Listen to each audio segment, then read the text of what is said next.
can't thank you enough for letting us have this time together for a great conversation. You are a fascinating individual. Your story is not fascinating. It's actually unbelievable, even though it's 100% true. Yeah. When I first heard about you, and I believe it was on social media years ago, Okay. and you started explaining what was going on, it in Texas, it almost failed the credulity test. It Right. was so outrageous and incredible. And I followed you, and then obviously it became apparent after a little bit of following you that what you were going through was absolute. First of all, exactly what was happening, and watching how devastating and how this has gone. It is. I am surprised that your story hasn't blown up more than it has. And the only reason I think that it hasn't blown up more is because it's very destructive to the family court system, our court system in general.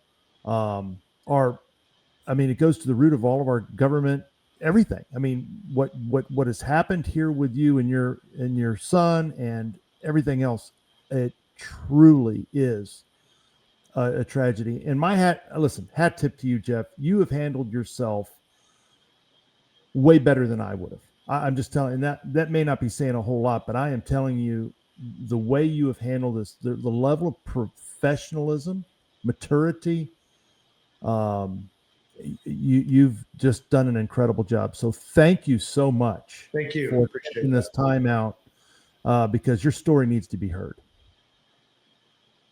Thank you. I'm thrilled that you're here. I'm actually broadcasting from we're not actually broadcasting. We're recording today from the Comanche Rose Ranch up in Groesbeck, Texas. Okay. The founder of Defiance is in the background here. Picture Dave Roberts, and this is his brand. The culmination of his life's work. We unfortunately lost Dave last year, and his son Travis has carried on and doing an amazing job here. And this podcast is born out of the Defiance brand. And I know that Dave would be very, very proud. And interviews like this, conversations with people like you, Jeff, are in line with the Defiance brand, what we stand for, what we believe in. And so we're here from the Comanche Rose Ranch, and I just want to welcome Jeff Younger today. Again, Jeff, I can't thank you enough. Thank you for being here. My pleasure. Thanks for having me. So if you don't mind, and again, I like to keep this very conversational. I don't like doing, interviews. Right. They come across more as interrogations, and that is not my purpose here at all. Whatever you're comfortable with, Jeff, can you kind of take us back a little bit, and we'll kind of go through your story and try to cover as much of it. You can't really highlight this. There's so many different things, so many different events, so many different occurrences that have happened along the way. I don't want to skip anything, but there's no way that we can do this. We couldn't cover all the story in a 12-hour conversation. So we'll do our best with the time that we have. But if you wouldn't mind, can you take us back a little bit, even before you were married a little bit? Tell us a little bit about Jeff Younger, who you are, your background, your values, and give us the foundation of how this all kind of set itself up, if you wouldn't mind. Yeah. So, look, I've lived on my own since I was 13 years old. I was raised on a farm and a ranch up in the Panhandle. My father was alienated from me as a boy. My mother had a number of affairs. I mean, I remember as a boy sitting out, she would put me out on the porch out in the front yard while she would have these affairs. My father found out, and then she alienated me from my father and moved us into rural Texas up in the Panhandle so he couldn't get to us. And he didn't even know where we lived for 3 or 4 years. I didn't get any visitation with him. I essentially lived a very solitary life as a boy. We were pretty impoverished. My mother worked in Plainview, Texas, but she had to travel like 40 miles to work every day. So I would come home from school, and I had almost a 4 mile walk off of paved roads. I went onto dirt roads, and that's where our house was. I learned how to track animals on my own. I was, I would often just go camping for days just by myself. I essentially developed an ethic of self-reliance from that. And I faced, real challenges, dealing, being tracked by feral dogs and dealing with dogs that were hunting me, feral hogs coming after me. And when you're 10 years old, these are big challenges. But I spent most of my time outside, and 3 days a week, I was responsible for bringing some food home for the family. When I was very young, I would hunt with an Apache throwing stick and get rabbits. Later, I got a 17 caliber varmint rifle, and I could take them more easily and get more of them. But I grew up pretty poor. My father, however, was highly educated. He was a student of British history, had an encyclopedic knowledge of American military history. And when my mother left him, she took all of his books with him. So I spent a lot of time alone with my father's college books. And so I spent a lot of time reading. And I didn't know that, it was unusual to read Shakespeare at 7 years old. I didn't know these things. That's all I had. So I grew up essentially giving myself a liberal arts education by the time I was about 13 years old. I had a step parent that came into my mom's life, and that wound up with her asking me to leave when I was 13 years old. Had about $500 in the bank. I lived on my own and worked at a plant nursery for a long time, again, just being self-reliant. When I reached the age of 15 years old, I forged my birth certificate and joined the Marine Corps underage.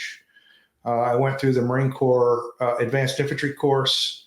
They caught me because if you don't know if you recall, back in the early 80s when they deployed nuclear-tipped Tomahawks onto U.S. Navy frigates, I was a bridge guard, and I had to go through a TS-1 clearance, and I got busted in the TS-1 clearance being underage. They sent me back to Texas. I went through high school in Houston, Texas. And after that, I sort of set out on a cycle of technical self-education. And I wound up developing skills in early technologies that were very valuable at the time. And by the time I was 26, I was making over $350K a year in the 1980s. And I built one of the first programs to automatically test digital phone circuits using early prototype AI systems long before it was cool. These were using symbolic AI systems. And I got an opportunity to work with a lot of mathematicians in the oil field because I started doing oil field optimization systems and refinery optimization systems. So I was working with applied mathematicians in operations research. When they opened up those advanced cat cracker facilities, you remember that in the early 90s, those advanced cat cracker refineries in Louisiana that can basically turn tar into jet fuel. Wow. They're super high temperature. There were no optimization systems. We didn't have the operational mathematics to optimize these systems. So we built that. And that's how I got into mathematics. I worked through the 90s mainly in consulting after that. And I did mainly consulting in scientific computing, not business computing. Before Bell Labs closed, I did a lot of work there. And eventually, you get to the late 90s, and I'm involved in building legitimate early prototype neural network models. That's how I was living in Hong Kong, and I was using these models I had a business there. And I was using these models to detect betting fraud in the casinos in Macau and in Hong Kong. And I got a call one day that my father had 2 heart attacks. And so I had to move back to Dallas. That's how I got to Dallas.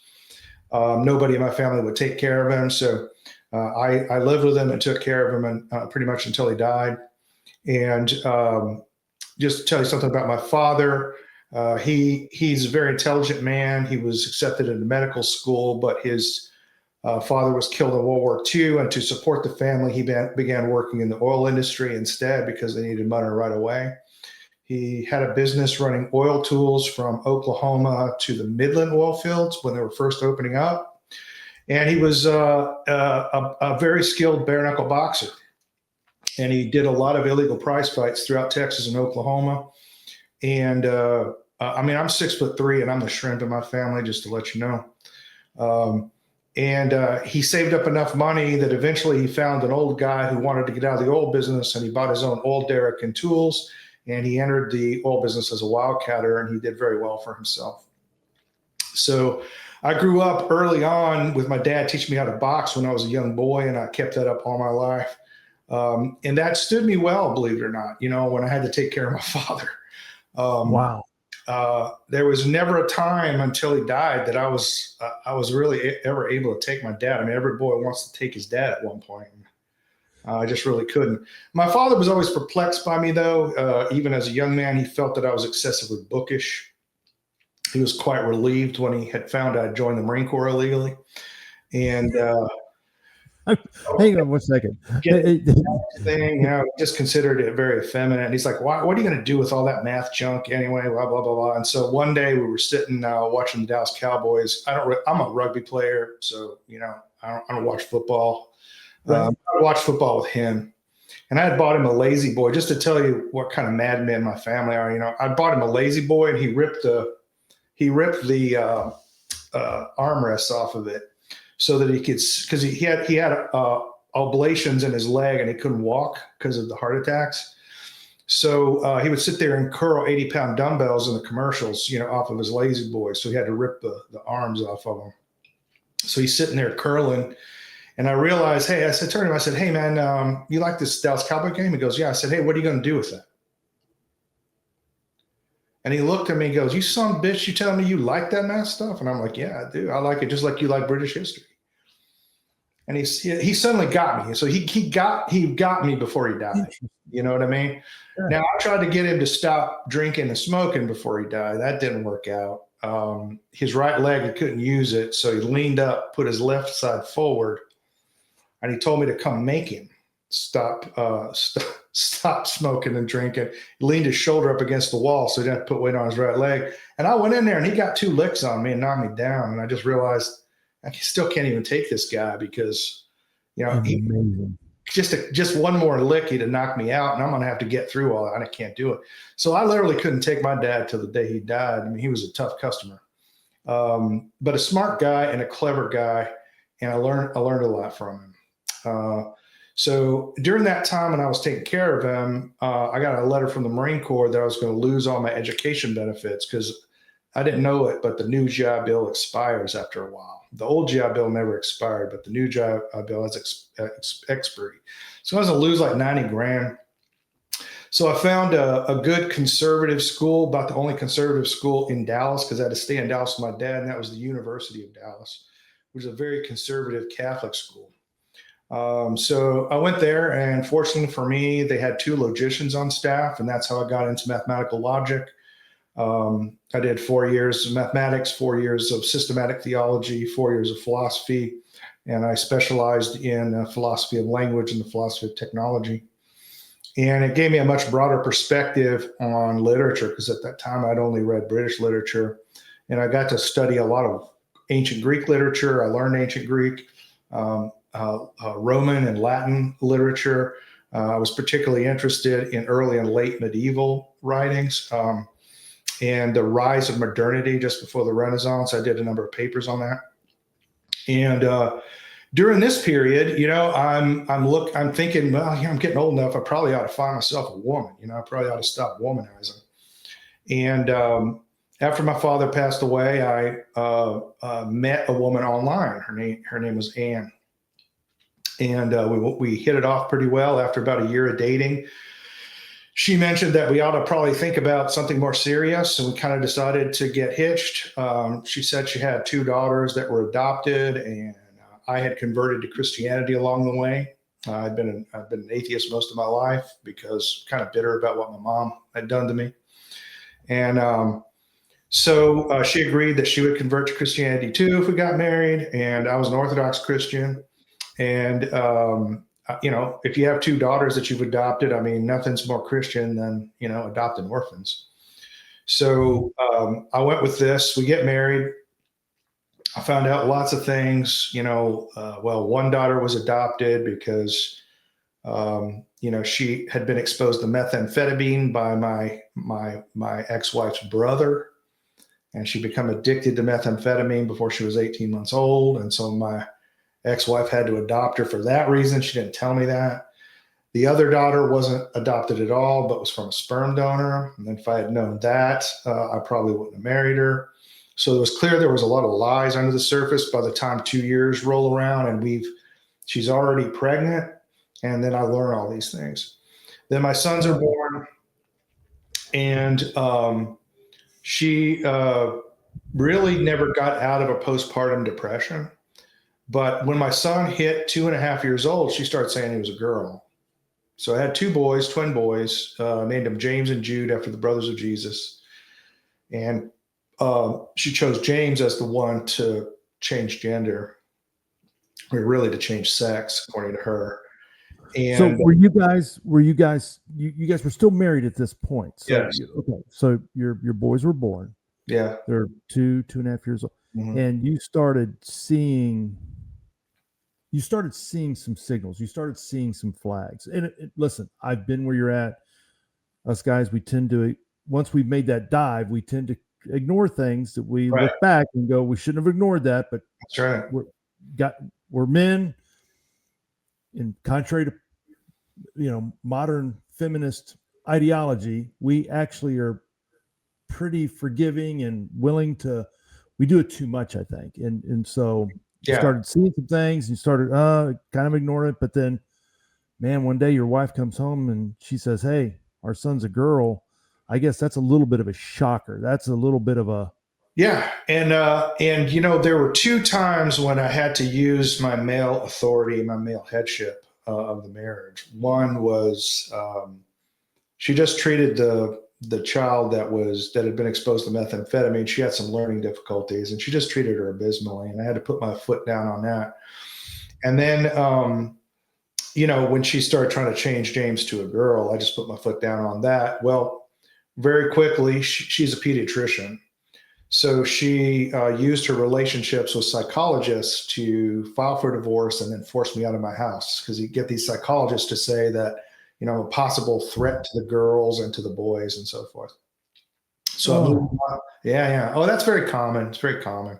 And this is in Texas, correct? Yeah. I want to give people, because the Texas thing is going to be coming over and over and over again, and there's going to be a lot of people listening to this that are maybe conservative Republicans, Abbott supporters, and I kind of know a little bit about what's coming, and they're going to be shocked by some of the things you're going to bring to light here. So I just want to kind of bring the audience along those. So this is all happening in Texas. All in Texas. It's in Coppell, Texas. And you're going to find that I'm name names here.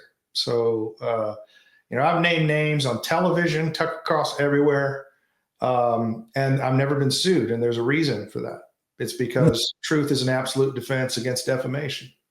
So I name names for everything I'm going to tell you. So this was in Coppell, Texas, and in the Coppell Independent School District later when we get into talking about school. So I move about a mile up the road out of my house, and we start going through this process. Now, the court assigns, the divorce court under Judge Kim Cooks in the 255th District Court in Dallas County. My wife had convinced me to move to a house that was 800 feet across the Dallas County line. Before that, we were in Denton County. We were in this one small spot of Coppell, Texas, that's in Denton County.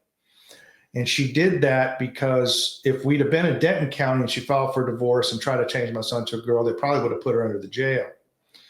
She got me into Dallas County, where she knew the judges were left-wingers. So it was all set up from a very early time. And she told friends of hers later that I was just a sperm donor that pays child support. So this was a setup from the get-go. So anyway, the custody evaluator that's assigned to us by Judge Kim Cooks is a guy named Blake Mitchell. He's an execrable liar. He practices out of Frisco, Texas.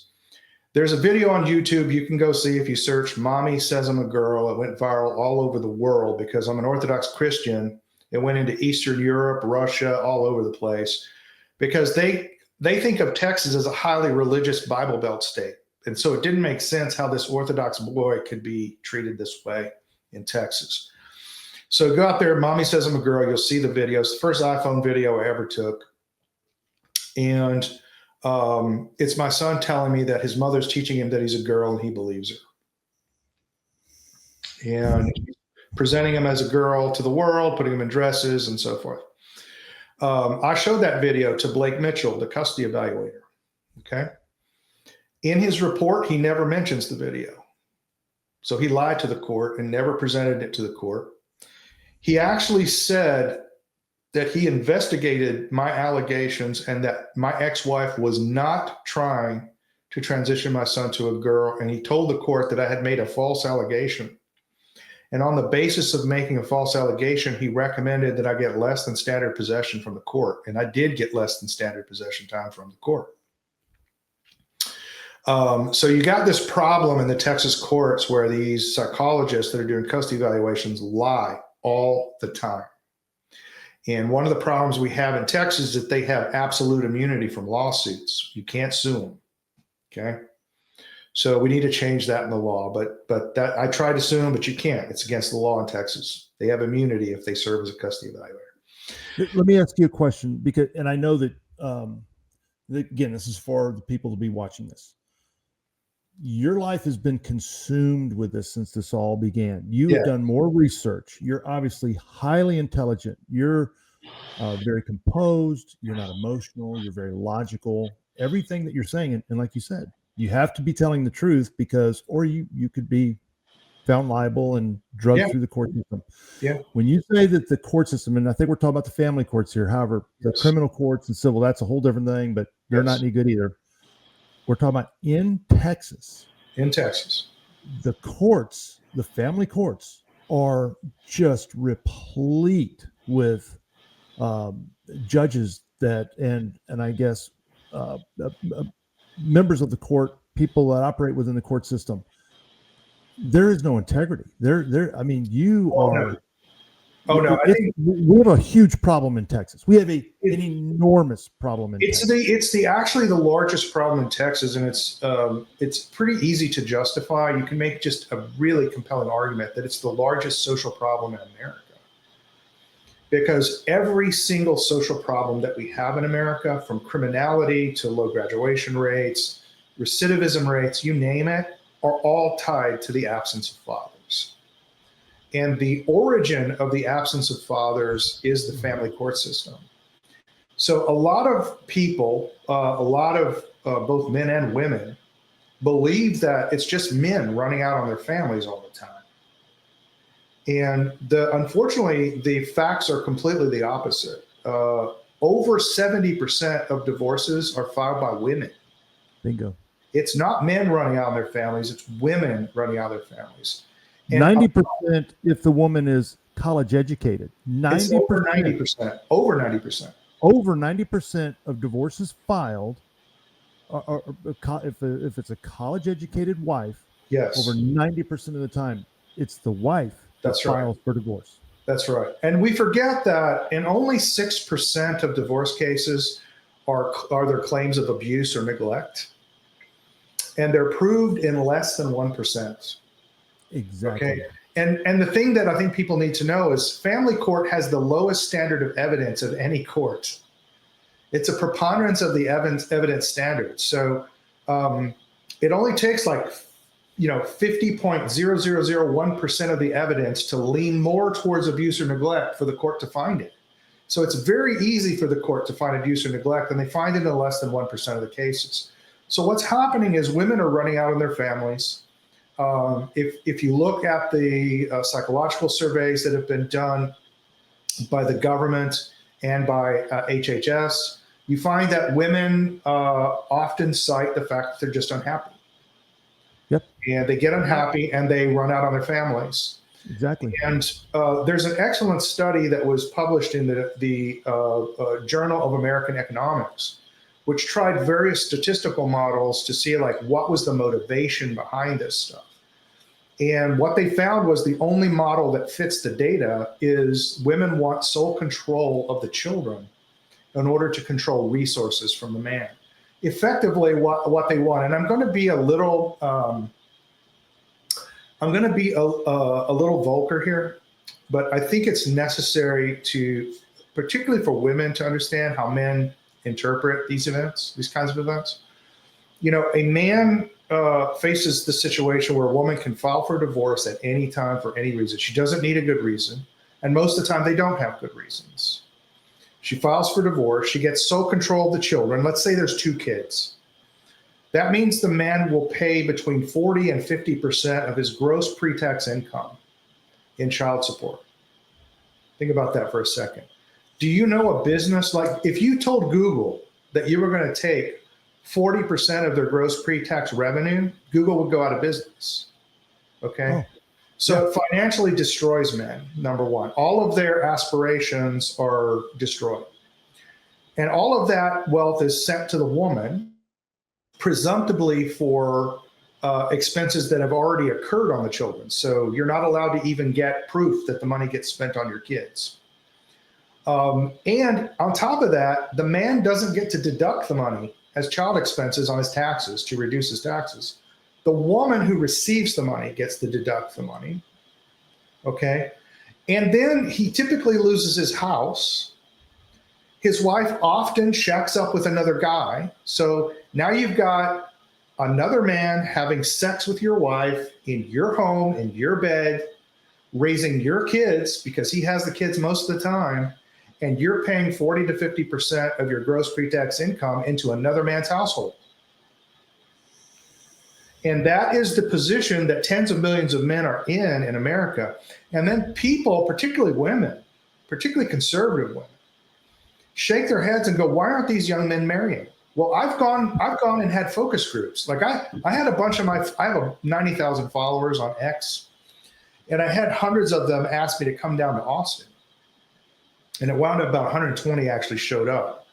And they told me their stories, man. Like, you know, these pastors in these churches and these conservative politicians, you know, I heard one just the other day at the Charlie Kirk Memorial at the University of North Texas say that men should get married young and all this stuff. I'm like, listen, man, these young men have seen what happened to their father.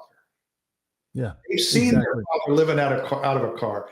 They've seen their father go to jail. They've seen their mother spend that money on vacations for her and her new husband, and the money doesn't go to the kids. They've seen this happen, and you're not talking them out of it. You're not going to moralize them out of it in church. You're asking these kids, especially young men, to disbelieve their own eyes. So that's not going to happen. So that's another huge issue that the family courts are causing. It is causing young men to leave the church. Absolutely. Young men are saying, what you're telling me is not true. And fundamentally, Christianity is a search for the truth. Amen. So a pastor says stuff that's not true, like get married, it'll all turn out well, right? And they've seen that it doesn't work out well. It tells them that Christianity is not true. And so what I do and what I encourage responsible men, older men to do is to tell young men the truth about the risks and what the system will really do. And if young men still decide to get married, understanding all those things, they've made a choice that's right for them. Okay. I'm not anti-marriage, but I am about telling young men the truth. And I'm very controversial. A lot of Republican women are covert feminists. Oh, absolute. Oh, I would say the entire Republican Party actually in Texas is absolutely. run by covert feminists, and they Bingo. hate it when I talk about this stuff. But I mean, it's very difficult to make a case for a young man to marry these days. And so, if we don't fix family court, we're gonna have low marriage rates. We're gonna have these accelerating cultural problems that I talked about earlier, and we're undermining the Christian church because we're telling people things that are fundamentally false about civil marriage, right? In addition to the covert, I've heard covert feminists on our conservative covert feminist Republic. Yes.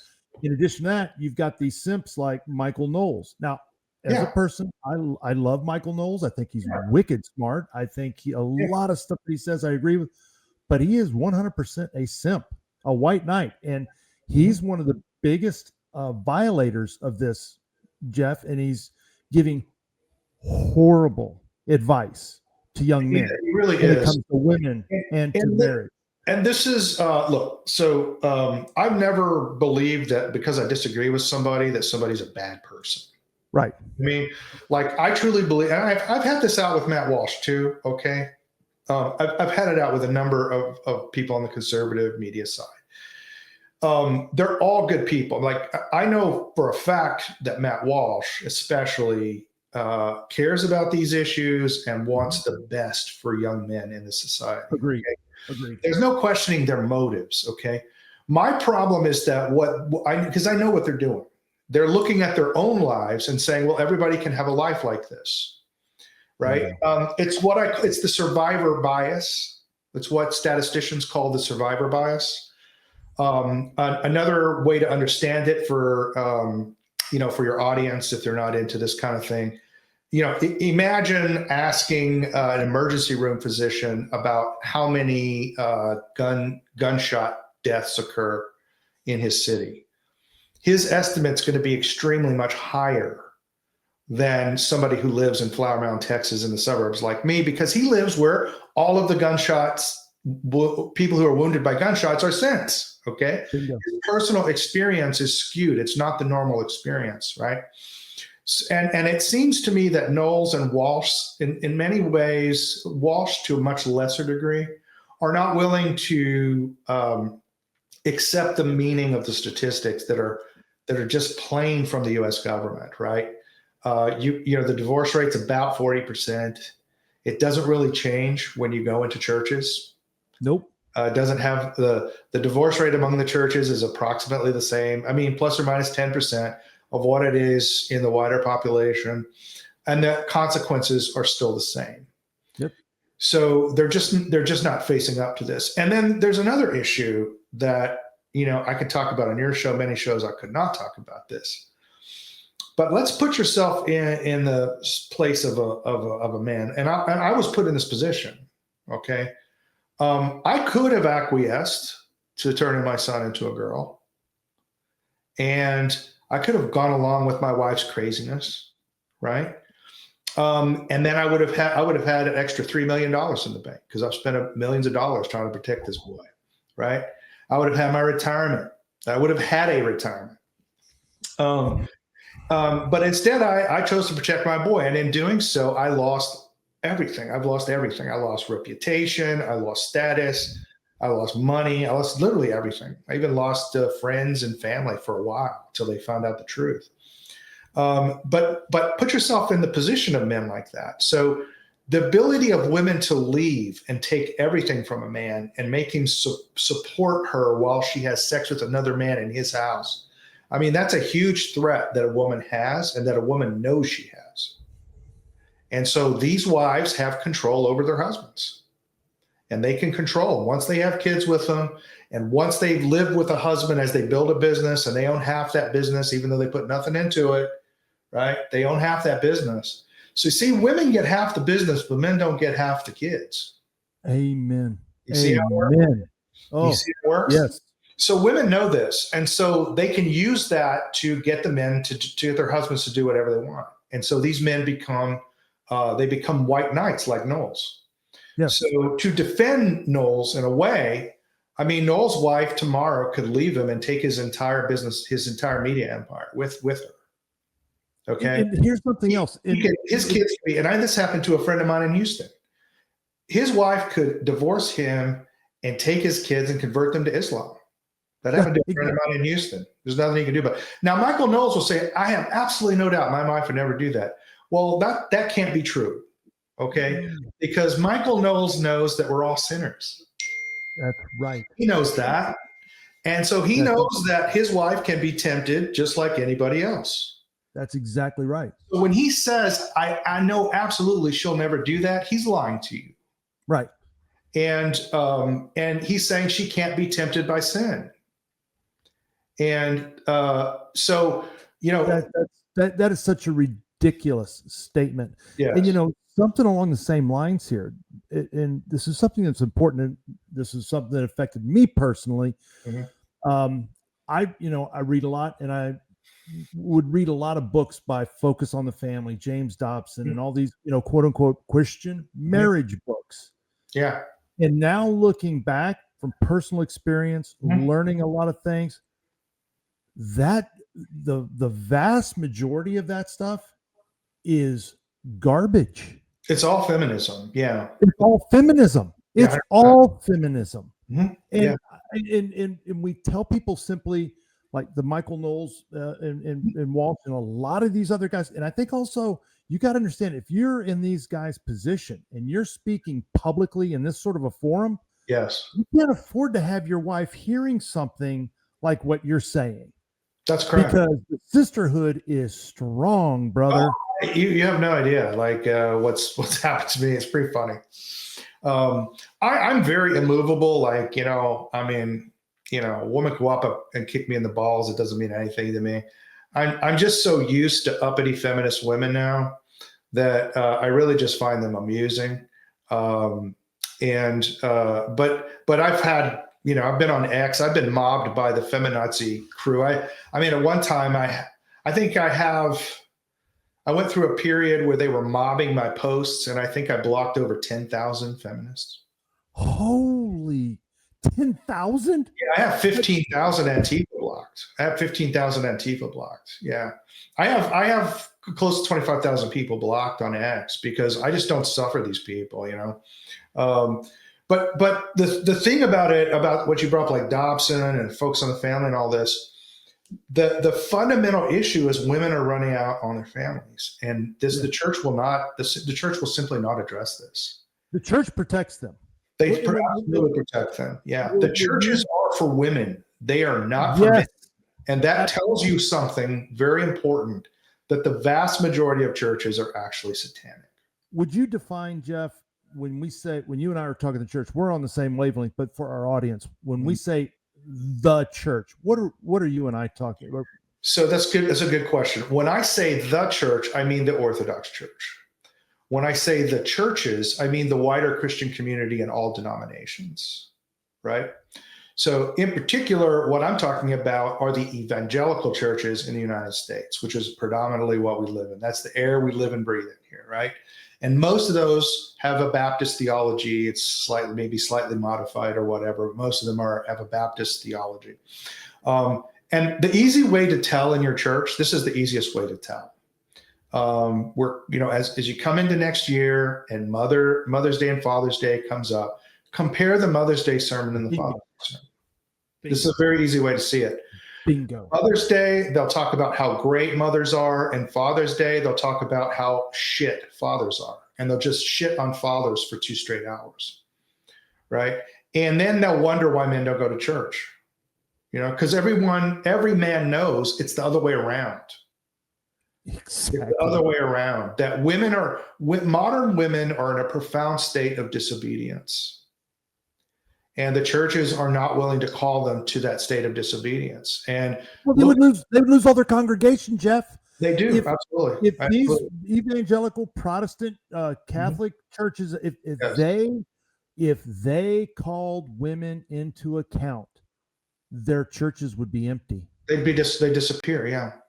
And this makes sense, right? I mean, the revivalist movement on which the evangelical movement is based was fundamentally was based on marketing principles. It wasn't based on ecclesiastical principles from the ancient church. So it shouldn't surprise us, right? They lose their market share is the way they look at it. And they talk about it like that, that we'll lose market share.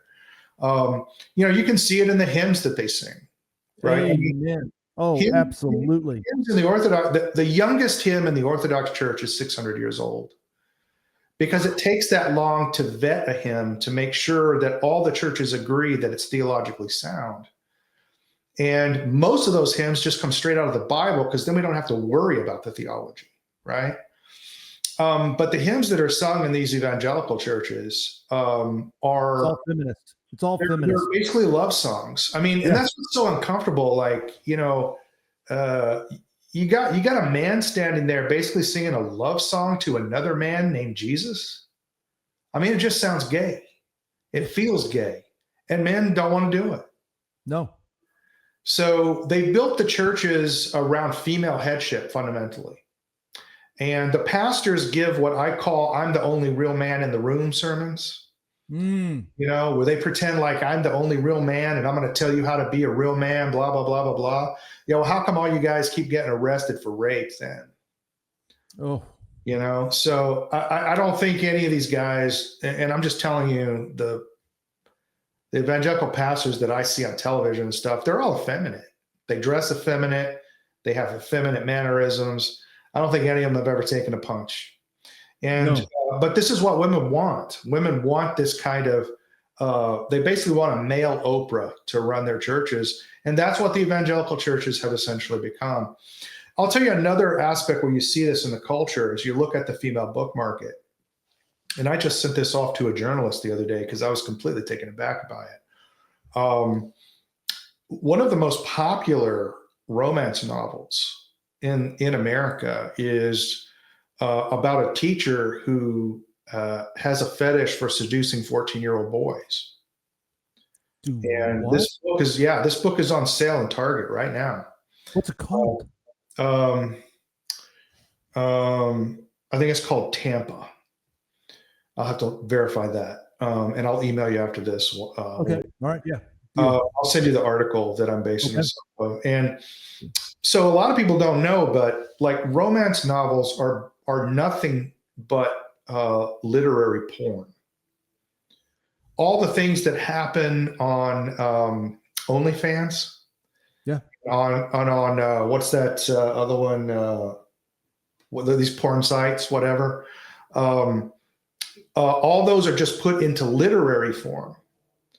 And that's what we call a romance novel. Romance novels are just pornography. They're written. It's mommy porn. Yeah. I call it mommy porn, like 50 Shades of Grey. Yeah, absolutely. Just straight up porn. All these conservative women. Listen, I know somebody, I can't obviously, but his wife, and this is somebody's very traditional Christian, so on. Yes.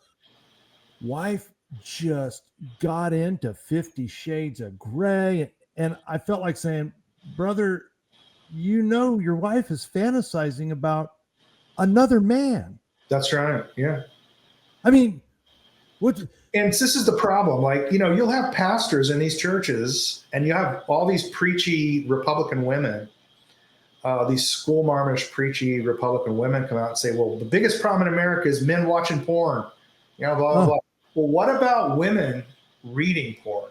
Exactly. And just to give you a comparison of the difference here, 80% of the entire book market by books sold are romance novel porn to women. We are a publisher. Yes. Jeff, we're a publisher. I know what you just said. Yes. Is 100% fact. That's right. Women consume more pornography than men. Yeah. It's just consumed in a different form, right? Men are visually stimulated. Women are not as. That's why there's no, Yeah. One of the biggest differences between men and women is that men rely in their rationality. They rely on spatial reasoning, and women rely on linguistic reasoning. And so this carries over into things that they buy and things that they prefer to do and their entertainment and so forth. But, these are one of the biggest problems in America is female consumption of porn through romance novels, which is the largest source of female entertainment sold in the world. Yes. dwarfs the video pornography that men consume, dwarfs it. Okay. And just to show you how feminized our society has become, female porn in romance novels is perfectly socially acceptable. A woman will literally read it right there on an airplane right next to you. They'll have the book in church, Jeff. Yes, they will. They'll have it in church. They will. I know. And so consequently, and by the way, it's destroyed the book market in other areas. So I don't know if you know, but if you're a male, it's virtually impossible to get published now. Unless you go through Defiance Press and Publishing, we will publish you. Right, right. There's I've noticed a rise. Art Press is another one. You know, Peter Thiel's funded that. There's a backlash, but traditional publishing is completely dominated by female editors. Yep. And science fiction and fantasy were they were male genres, right? When I grew up, that's reading military science fiction was like our thing. All the science fiction fantasy genre has now been transformed into romance fantasy and romance science fiction. So now they're peddling the same pornography to teenage girls through these young adult novels. Okay. And people just consider this as okay. So we have a huge problem. There's no pictures, basically. Jeff, because there's no pictures. Yeah, that's right. There's no pictures, so it's okay. Even though if you read one page, you go, "Oh my, what?" That's right. Yeah. Just because I got 12-year-olds having an orgy in a book, which is what is inside of these romance novels. It's okay. So basically, what I'm trying to say is, my wife, like most women in America today, was in a profound state of disobedience. And without the help of the church, I couldn't call her back to disobedience. And my church completely abandoned me and my sons. What church was that, Jeff? That's St. John the Baptist Greek Orthodox Church in Euless, Texas, under Father Caitlin Vasile. And though the parishioners at that church helped transition my son to a girl, his godmother actually used female pronouns and female name, and they let him dance on the stage at the Grease Festival as a girl, which is why I don't go into Greek Orthodox churches anymore. I'm Orthodox, but I actually believe the Greek Orthodox Church is schismatic at this point. So I don't go into Greek Orthodox churches, but is it basically on the way of the Roman Catholic Church in a way? Is it in a way? So I don't know if we want to get into this, but there is a non-classified program by the U.S. government, which was originally run out of the CIA. It's never been classified, though. It's been run in the open, openly funded by Congress since the late 1950s. It was transferred into the State Department in the 90s. It's called the Doctrinal Warfare Program, and you can Google that. And the Doctrinal Warfare Program is a subversion program that aims to change religious doctrines to accord with foreign policy objectives of the United States. And they went after the Roman Catholic Church in the 50s and 60s in order to change the Catholic voting patterns. They succeeded in doing that by essentially replacing the Catholic bishops in the United States with liberal bishops. And in the Greek Orthodox Church, what happened was after 9/11, there was an Orthodox chapel that was destroyed in the fall of the building, and it's the St. Nicholas Chapel. So the government gave $10 million to rebuild this, okay? The Greek Orthodox Church basically stole it all. They stole the $10 million. And the U.S. government probably knew they were going to do that. And then they went to the ecumenical patriarch in Istanbul. We call it Constantinople. And basically said, look, we're going to prosecute your bishops and we're going to put them into supermax prisons in Colorado unless you do what we tell you to do. And what we want you to do is we want you to issue autonomy to the Ukrainian church so it can split from the Russian church, because we're going to start a war there. And that's exactly what happened. The patriarch issued a tomos to the Ukrainian church, allowing it to split from the Russian church. The ecumenical patriarch didn't have this power, but he was threatened by the U.S. government and the doctrinal warfare program. So, when we talk about these evangelical churches and we're complaining about the doctrines in these churches, never forget that there are hidden payments, various incentives that the U.S. government uses to subvert these churches, right? So the government is well aware of the power of religious institutions to manufacture consent for what it wants to do. And it's been doing that since the 1950s, and it's very effective. I will say Protestant churches are uniquely vulnerable to this, and the Roman Catholic Church less so, but more vulnerable than the Orthodox Church, because Protestantism is basically Enlightenment liberalism applied to religion. So Protestant churches are run using Enlightenment liberal government forms. So the congregation comes from the word Congress. They have congresses and they take votes, like they elect elders. Well, they have perfected the subversion of democratically run organizations. So if you have a democratically run foundation or a church, they can subvert it anytime they want, and they do. The Roman Catholic Church has a monarchy. It runs as a monarchy. And if you can subvert the head, you can subvert the whole thing. Right. The Orthodox Church is an aristocracy. There is no pope or head of the Orthodox Church. Every bishop is equal. And so it's an aristocracy. It makes it a lot more difficult to subvert it. So we have this one bishop in Constantinople that's been subverted, but the other bishops are riling. I think we're eventually going to have a council and excommunicate this bishop. But oh wow, okay, it's so ecclesiology. I'm not talking about theology. Ecclesiology is the way you run the churches and the way they're governed. Ecclesiology really matters for what kind of church you're going to have, and it's something that every Christian should care about. Amen. Listen, that is a fascinating topic. I'm actually glad you brought that up. I'm making notes here that I'm going to be writing down after the show on additional shows, and I'm thinking of panels that we could do, because Jeff, you are fascinating, and this is all just tremendous information, and it's necessary. People don't know this stuff, Jeff. No. The average person that watches Fox News at night, that pulls the R lever every election day, knows nothing. No, they don't understand. They don't actually understand that most of their own opinions have been manufactured by propaganda. And one of the things that we really need from the grassroots right is we need systems that make our people more resistant to propaganda. And we don't really have that. And we don't even think in terms of propaganda. Fox News is a classic example of this. Fox News will tell you things that are true. Everything they say is true.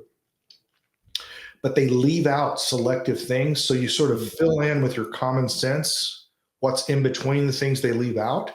And it gives you a false picture of what's actually happening. So there's a lot of techniques like that, right? That's called the missing view technique, and propagandists call it that. There's a lot of things that have been perpetrated. And look, my friends in Europe laugh at Americans. They're like, our governments lie to us. We just don't believe them. But Americans actually believe their government, and they laugh at us. And I tell them, look, have some mercy, right? America has definitely done propaganda globally, right? But I said Americans themselves have been subjected to the most sophisticated propaganda regime since the 1950s. I mean, we're talking 70 years of the most sophisticated propaganda ever perpetrated against the people have been perpetrated against the American people. And that is the most fundamental thing we could do, is just make our guys more resistant to propaganda. We don't talk about that. We don't have any conservatives writing books about what propaganda is and how it works. We don't really have any, in the Soviet Union, they had underground newspapers. They were called samizdat newspapers. Samizdat means real facts, not the facts that came from the government, but what was really happening. Okay. And so you had samizdat newspapers. We don't have those. We don't really have those. So that's one thing that would hugely benefit us and would probably help us overcome a lot of the resistance to taking power, because frankly, we're the majority of the country, but we can't take power because we're so heavily propagandized. Exactly. And I'm sorry for going down this again. It's okay. I so It's all appreciate it. related. The only reason I know this stuff is because they tried to kill my sons, and I tried to figure out why. Well, thank you. And I want to point that to our listeners, that that's where you've learned this, and your story is so compelling. And if we can, I want to get back on the track where we left off. And you, so your marriage has gone off the rails. Your ex-wife now has just lost her mind. She is trying to turn your son into a little girl. Yes. And you're on the outside looking in, and you've been stabbed in the back by your church. I can't even imagine what you were going through at this point, emotionally, rationally, logically, financially. I mean, you're being, and nobody's going to believe you, right? I mean, nobody's going to believe you, Jeff. Nobody's going to believe that your wife is trying to turn your son into a girl. No, especially when the custody evaluator told the court that she wasn't. Yeah, and your wife, she's a pediatrician. She's obviously a learned person. And you just must be some crazy guy that's pissed off at you. Crazy guy that and they used all this stuff again. They're like, I'm some crazy guy that lied to the U.S. government to join the Marine Corps, so I'm a forger. Right off the bat, I'm a forger. They pulled that one up. They brought everything up, dude. Everything I've ever done wrong has been made public. Everything I ever wanted to do wrong but didn't do wrong has been made public. Everything wrong that people said I did but didn't do has been made public. Like, I mean, I totally get why early Christians did public confessions, because once you don't care about your reputation, you can just say whatever you want and you're very powerful. Right. No, that's exactly true. Amen. Yeah. So what happens at this point? Okay. You're devastated. You are less than standard possession. Yeah, I get less than standard possession because the Blake Mitchell, the custody evaluator, lied to the court. So she starts to ramp up the transition even more. My boys are in first and second grade. I have enough possession that, on Fridays I take my boys to school, after I have them for the Thursday visit. And I pick them up on Friday for visitation. So eventually I realize what's happening is the school, I bring my son to school in boys' clothes. And the school, his teacher was giving him a dress. Oh my God. And public school, right? Dress, and then making him use the girls' restroom. And that was at Pinkerton Middle School in Coppell, Texas. And the principal was Miss Mickelson, Mikkelsen. Okay, just to clarify, Jeff, this isn't Dallas or Houston ISD. This is not some major metro. No, this is Coppell. It's not this is a suburb, right? This is one of those good school districts, right? Town, supposedly. Yeah, absolutely. Yeah. School districts in Texas. Yeah. Yeah. But my kid goes to a good public school. They wouldn't do any of this stuff. That's right. Yeah. They're doing it at all the schools. And so I sued the school. I went through the grievance process and everything. And of course, they found they did nothing wrong. And then it turns out you really can't sue school districts because they have sovereign immunity, because they're considered part of the government. So you have to get the government's permission to sue the government. And miraculously, the school districts never give you permission to sue them. We have some laws that were proposed this last session to change that, but they're still not changed. So anyway, I go through this grievance process. They find that they've done nothing wrong to my son. I go to have lunch with my son twice a week at school and stuff like that. And they would literally change him into boys' clothes when I would come. Your son shows up in boys' clothes. Yeah. He goes into this public school. Yes. They put him in a dress or girls' clothes. That's right. Then change him out of the girls' clothes back into the boys' clothes he came with that you dropped him off in, and you don't know That's to hide it from me. Yeah. So I eventually found out the legal basis for this. This is legal in all 50 states, by the way. And it's legal in all 50 every states. single person in your audience, whatever school district they're in, it's legal in their school district. So in all the 50 states, licensed care providers, that would be psychologists, nurses, teachers, doctors, psychiatrists, social workers, etc. Licensed care providers have the ability to exert a right of privacy for the child against the parent. And this was intended to hide outcries of abuse. So if a child said, my mother's abusing me, it wouldn't require the doctor to disclose that to the mother, which might put the child in further danger. That was what it was intended to do. But what it's being used for now is to transition children secretly. So what they did is they concluded that my son was a girl, and they concluded that it would put him in danger for them to tell me that. And therefore, they exerted a right of privacy for my son James against me, the father. And it turns out there's no legal requirement for them to tell you they've exerted that right of privacy. How old is your son at this point? How old is James at this point? He's 6. First grade. Yeah, 5 and 6. Yeah.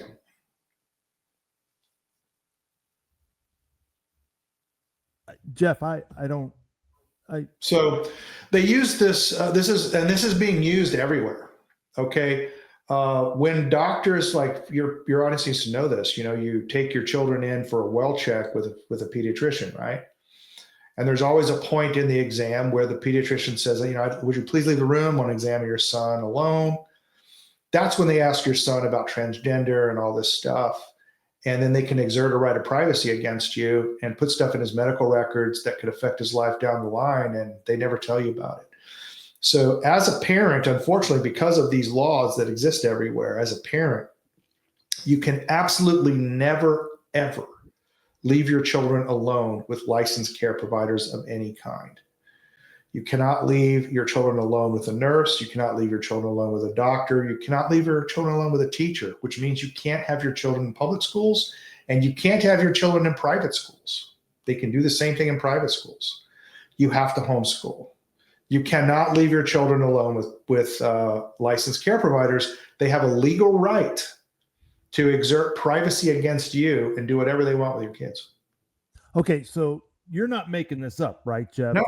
You're not just this pissed off husband and you're out there making claims that this is really happening real time.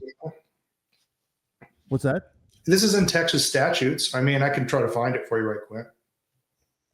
And I'm being facetious because I know I've been following you. I know where you're, but I can imagine people that are hearing this for the first time, especially parents whose kids are now in public school or private school, whatever, they're hearing this. Their first reaction, it's such a, this is so shocking. The first thing we think of as parents is, well, that would never happen to my kid, or that could never happen to me, or that, all these thoughts go through your, because if you stop for a minute and think and say, wait a second, I wonder if this could be happening, then you have to do something about this. And your options are very limited. And you've already said what they are. And I've been screaming this from the mountaintop. You got to homeschool your kids. Yeah, there's simply you got to take responsibility for your kids. Anytime I see people at Republic events or whatever that have their kids in public schools, you just know they're not conservative. No, exactly. There's simply no way. There's no way to rear your children conservatively in public schools. No, it's impossible. I don't know why that's controversial for a lot of conservative parents. I'm not sure what the problem is, but I know what it is. Can I tell you what it is? Yeah. It's laziness on the side of parents. Parents don't want to be bothered with their kids, Jeff. I hate to say that, but that's what it is. That's what it boils down to. Parents don't want the responsibility of raising their kids. That's it. That's it. You're right on. And it basically comes down to women are at home. They're stay-at-home moms. And their children go to public schools for 7 hours a day, and they have 7 hours themselves. I'll tell you a funny story. I went to a homeschooling conference. And after the conference, I talked to women who were on the panel there, because it was all women, of course. And I said, well, are your children homeschooled? And she said, no, my children are in public school, And I said, well, didn't you just do a homeschool panel? Like, why are your children in public school? She said, well, if my children weren't in public school, how could I do my activism for homeschooling? Yeah. Oh, God. Oh. I mean, this is the level of stupidity we're talking about here. And yet you and we get railed when we make controversial statements about, hey, parents, take responsibility for raising your own kids. Why would you have a child and as early as 4 or 5 years old, turn them over to the state? Jeff, if you just say this out loud and walk yourself through it, you understand how diabolical this is. Yeah, absolutely. At 4 and 5 years old, you take your child and you turn them over to the state. No, you turn them over to extremely liberal people. Yes, absolutely. And then, well, my teacher goes to the Presbyterian church down the corner, so she's a Christian, and she would. Oh, you mean the Presbyterian church that flies all the LGBTQRSTSZ flags on the weekends? And you talk about that. Well, but I've talked to Miss Ann, and she's really nice, and that's right. And she seems real normal. Yeah, that's right. The teacher's always the exception to the rule, right? Exactly. It's always an exception to the rule. Okay, so the Texas statute, this is just for psychologists. There's a different one for doctors. It's in the Texas Health and Safety Code. It's chapter 611.0045. And it allows a psychologist to deny access to records to parents if they believe harm could come to the child. Every state has that in their laws. But yeah, you're absolutely right. It's always their teacher's different and so forth. And I think it really comes down to what you're saying. I mean, it's probably more than just laziness. It's probably a dislike for children. I mean, yeah. I never excluded my kids from anything. Like, I like spending time with my kids. And so my kids were welcome to almost anything I was doing.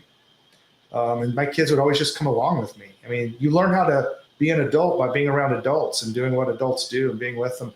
I remember one time when I was running for office, I was at a restaurant, my boys were with me, and a bunch of people who are in Republican clubs around here were there eating, and they came over and said hello. And my sons went up to each one of them and, shook their hands, introduced themselves. And then they did what I taught them to do. They took an interest in other people, and they said, hey, well, what's your favorite food here? Why do you come here? What's your favorite food? And start up conversations with them. And it really blew them away. These are like 9-year-old boys shaking hands with me, and we're having a conversation about what I like.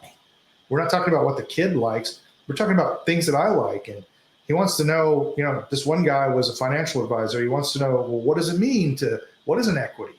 What is that? And, like having interesting conversations, they had never seen that before. But that's because, I never exclude them from anything. They get to hear adult conversations all the time. And I encourage risk taking for my boys. There's certain ways we can talk about how I do that, but it's a fundamental problem among conservatives that they talk this big talk, but when the time comes, they don't walk it. They just don't walk it. Exactly right. That's exactly right. And I see people. This is something else that gets me in a lot of trouble. Because I see all these people that spend copious amounts of time, money, energy, effort trying to fix public schools. And I always say that's like trying to fix cancer. It's ridiculous on its face. It's totally ridiculous. It's totally absurd and a waste of time and effort and energy and resources. You can't fix cancer. You can't fix public school. They both have to be eliminated. Yeah, it's so funny to me when I hear people, whenever I hear somebody say, well, I'm going to keep my kids in public school and try to fix the public schools because we pay for them. When I hear that, I realize what I'm actually talking to is somebody who is a public school advocate and is against homeschooling. and is really just doing this as a ruse. Look, public schools are the politically most powerful groups in most counties in Texas. They're the largest employer in most counties. The amount of money that goes to public schools dwarfs other programs. Okay, Exactly. dwarfs other programs. So if you can't get a small change in taxation to like your water district, and you just want to like a little change in the tax structure, and you find that totally impossible to accomplish, do you think you're going to change this giant behemoth that is the public school system?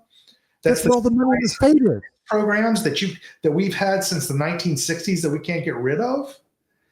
Are you kidding me? You're not changing these public schools. You got to get your kids out of public schools. And you have the ability to, if you're listening to this and you're a mother and you're a father, you have the ability to protect your children from public schools. And if your children are harmed by public schools, if your children comes out of high school, goes to college, and comes back to you a communist, it's your fault. And you're going to hell for that. You're going to go to hell for that. Absolutely. No question. Jeff, I'm at an age where I've had, lots of people in my age group who have sent their kids off to God, in particularly their daughters. This is really a bone of contention of mine. These fathers that are sending their daughters to University of Texas or Texas A&M and Jeff, they're just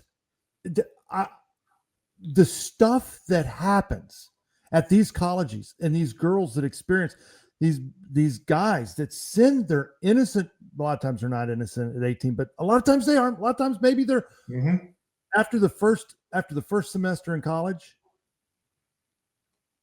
these girls are run through. Correct.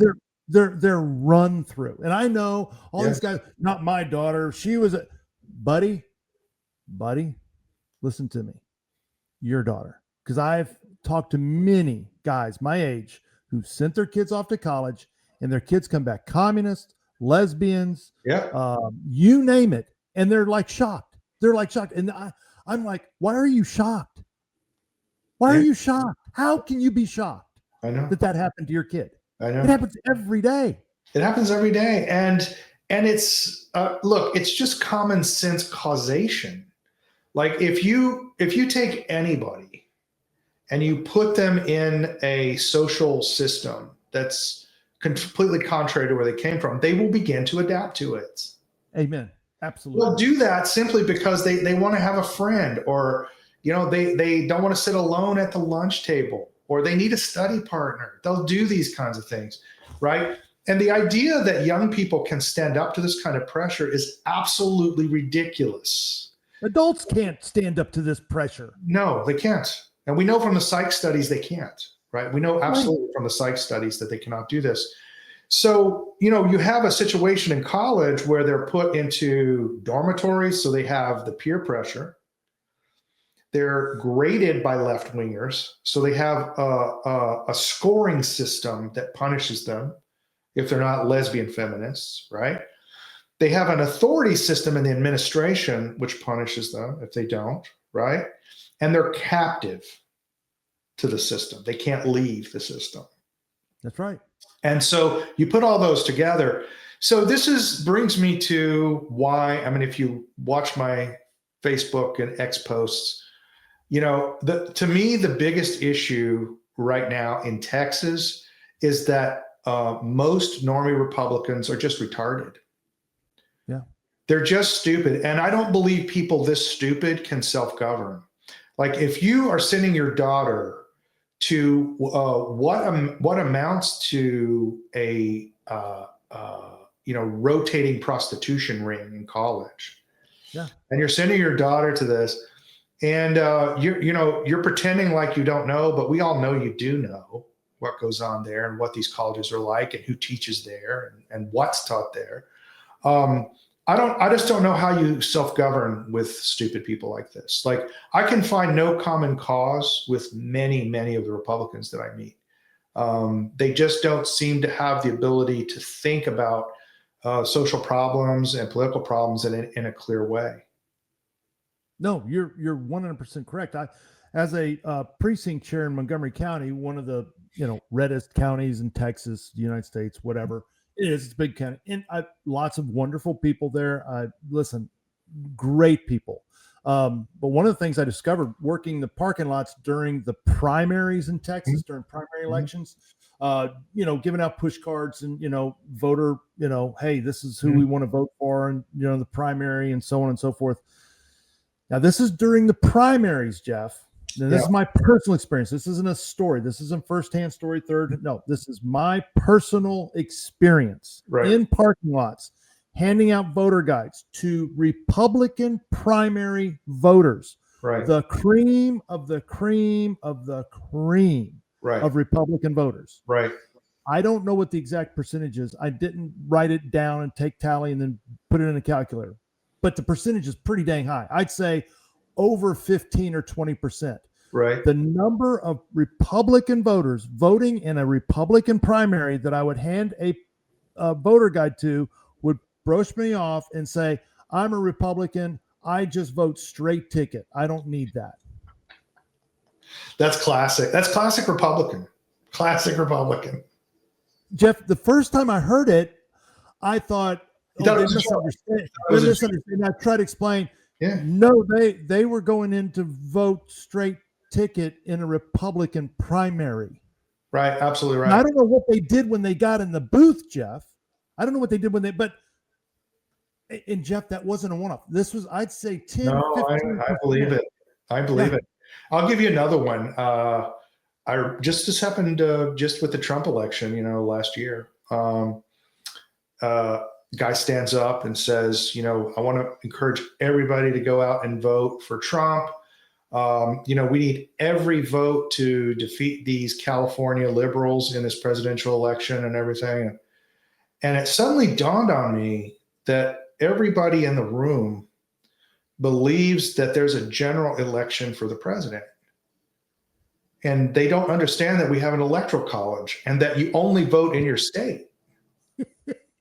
Like your votes in Texas are not offsetting liberal votes in California. No, it's all done by your state,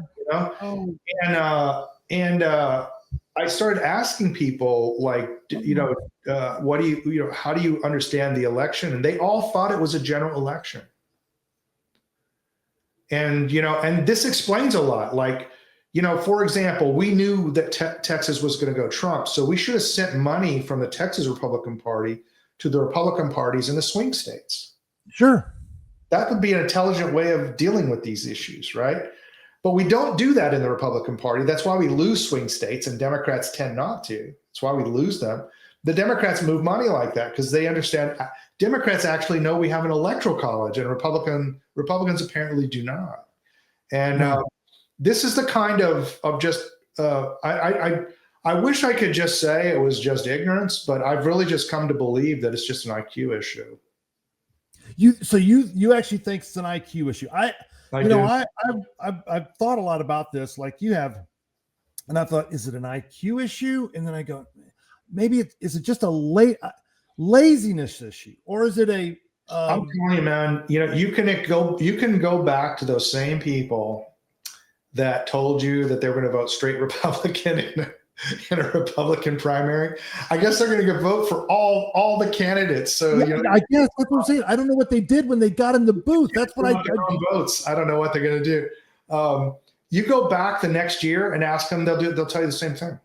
Yeah, that's what I found over and over again. Like I've explained this about the Electoral College, people still come back with the same thing. I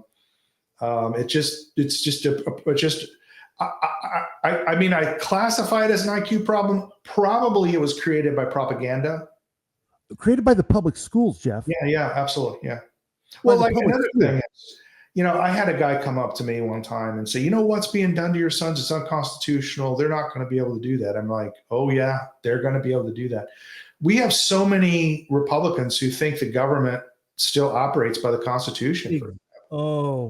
These are your Fox News viewers. Yeah. Like what are you talking about? Like, I mean, you could argue from the Civil War, but definitely after FDR, prior to World War II, Right. The Constitution hasn't constrained the government at the slightest. It doesn't. No. It does not operate at all by the Constitution. No. You're ruled by administrative judges in this country. You're ruled by bureaucrats in this country. Right. Agencies rule you. The government doesn't rule you. And like they just can't understand that. And so consequently, they make terrible, terrible policy choices because they don't understand how power is really exercised, you know? And most of the time we're trying to constrain the power of agencies now. Yeah. And they just can't get their head around that. And no matter how many times you explain it, they can't get it. No, the paradigm is so it's just, well, Jeff, if they get it, then they have to do something about it. And I think most Republicans, they like the form of self-governance, sitting in the chair watching Fox Oh, you're News, absolutely right about that. Okay, I'm self-governing because I'm watching Fox News. Yeah. Let me give you a concrete example of that, because I think most people understand things through good examples, not good reasoning. So here's a great example of this. So I have asked repeatedly in Denton County where I live, I've asked people who run elections, I've asked Republican leaders, people who are consultants on campaigns. I said, what is the fundamental problem for conservative candidates running against establishment Republicans, establishment liberal Republican versus a conservative candidate? Why do we have such trouble getting them elected? All of them say it's Republican turnout. And that's not true. The problem is Democrat crossover voters. And it's always been Democrat crossover voters. So the strategy that the establishment liberal Republicans follow is they run their candidate, they get Murphy NASCA or some other consulting group from Austin to run attack ads against the conservative candidate on a moral issue. Could be his wife, could be his kids, could be his business dealings, could be anything. Church, goes to a strange church. I've seen that one. And they split the Republican vote over moral issues on that conservative candidate, right? And then they bring in Democrat crossover voters to make up the difference to get their candidate in. And that's the strategy they've been doing since I've been in Texas. Okay, they've been doing this for 30 years. I've seen this over and over and over again. And every time I ask people in party leadership what the problem is, they might say Democrat crossover voters, but they can't articulate how that gets liberal Republicans elected. They cannot articulate how that happens. So the second question I asked them, I'll explain that to them. Okay, here's how it works. It was done to me when I ran for office. Here's how it works. What's your strategy to thwart that? What strategy are you going to use to thwart that? And they always just look at you like, what is that question? I don't even understand your question. So I'm going to give you a concrete example that I used. I'm not going to mention the candidate. He wouldn't want me to, because I did this without his permission anyway. But we had a good conservative running in a district against a very prominent establishment liberal. I went to the Democrats and I did mailings to Democrats through an ostensible Democrat LLC, okay, and made it out that the establishment Republican was more conservative than the actual conservative Republican. I said, this person is so conservative that if we re-elect her, you will lose all of your abortion rights. Your children will be forced into Republican propaganda sessions in public schools, and I had all these mailings to these Democrats. And that reduced the Democrat crossover vote for that establishment Republican and got the conservative elected. Okay. Incredible. But I'm just saying, I'm not a genius, man. Okay. I just go, here's the problem. What are some techniques to suppress the Democrat crossover vote? And I just used a simple propaganda technique to do that. Okay. There's probably a million other techniques we could use to suppress the Democrat crossover vote. But our guys from the absolute top of the party in Texas down to the SREC, all the way down to the county level, down to the precinct level, have done no thinking on this, and that's when we continue to lose. right? At least we are. We are losing. We are losing big time. You know, Jeff, we Texas is not. If you really look at it, Texas is not a red state. No, definitely not. Definitely not. If it was a red state, it would be doing things before Florida. Thank you. But it doesn't. It does things after Florida, Mississippi, and Arkansas do something, then we'll do it, right? So, but my point is, I mean, my God, I've spent 15 years on this. Like, how many times do I have to explain this to people? And, you know, eventually it's either they're being paid not to understand it. You know, Mark Twain, it's hard to change a man's opinion when he's being paid to hold an opinion. Or they're just too dumb to understand it. And frankly, when it comes to the SREC and it comes to a lot of party leadership and the informal leadership you see in the Republican clubs, I really just think they're too dumb. I think I'm beginning to think you're right. You know, ignorance and apathy are always a factor, but there is IQ. And, you know, Jeff, you might be right on this. I mean, how can you go 30 years in Texas since Republicans took over and you've never once come up with a strategy to suppress the Democrat crossover votes? Never? Like, come on, man. I'm not either they're too stupid to do it or they're paid not to. Either way, they all have one or the other. It is one or the other. Jeff, it's one or the other. We have to come to terms with that. Either the leadership we have is too stupid, too low IQ, or somebody's getting paid.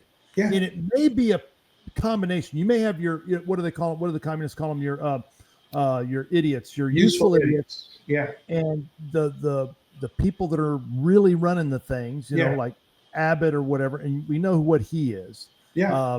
And then they're just doing a fugazi out there, and your average typical Republican voter is buying it. Yeah, I know. And they, you know, they'll elect these people to party leadership positions that have no program to win.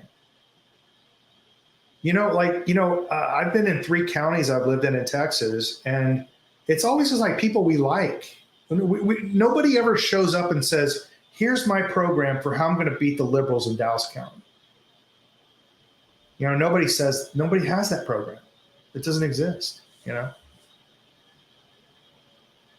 How can we allow that? Like, we're allowing our party to do something that stupid. Yeah, no, and we are allowing it. We, the people, are allowing it. Yeah. We're an armed society. We way outnumber bureaucrats and elected. No question.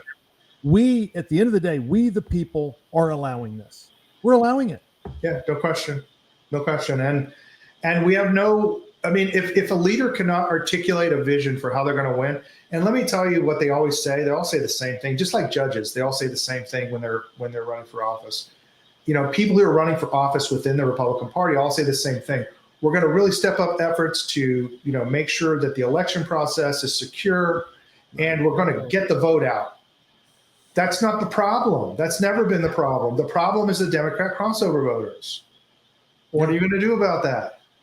You know, like, come on. It's just ridiculous to the point where I find it, honestly, at this point, difficult to even cooperate with these people because I feel like I'm just dealing with children all the time. Like, they're just not able to think about these problems in a sophisticated way. And unfortunately, the establishment, Murphy NASCA, you know, Texans for Lawsuit Reform, you know, Governor of Texas, Lieutenant Governor, Speaker of the House, they are very sophisticated in the way they think about these things. Everything they say is phrased and calculated in just a certain way, right? To get you to believe certain things that are not true so that you'll vote for things. And they're very good at this stuff.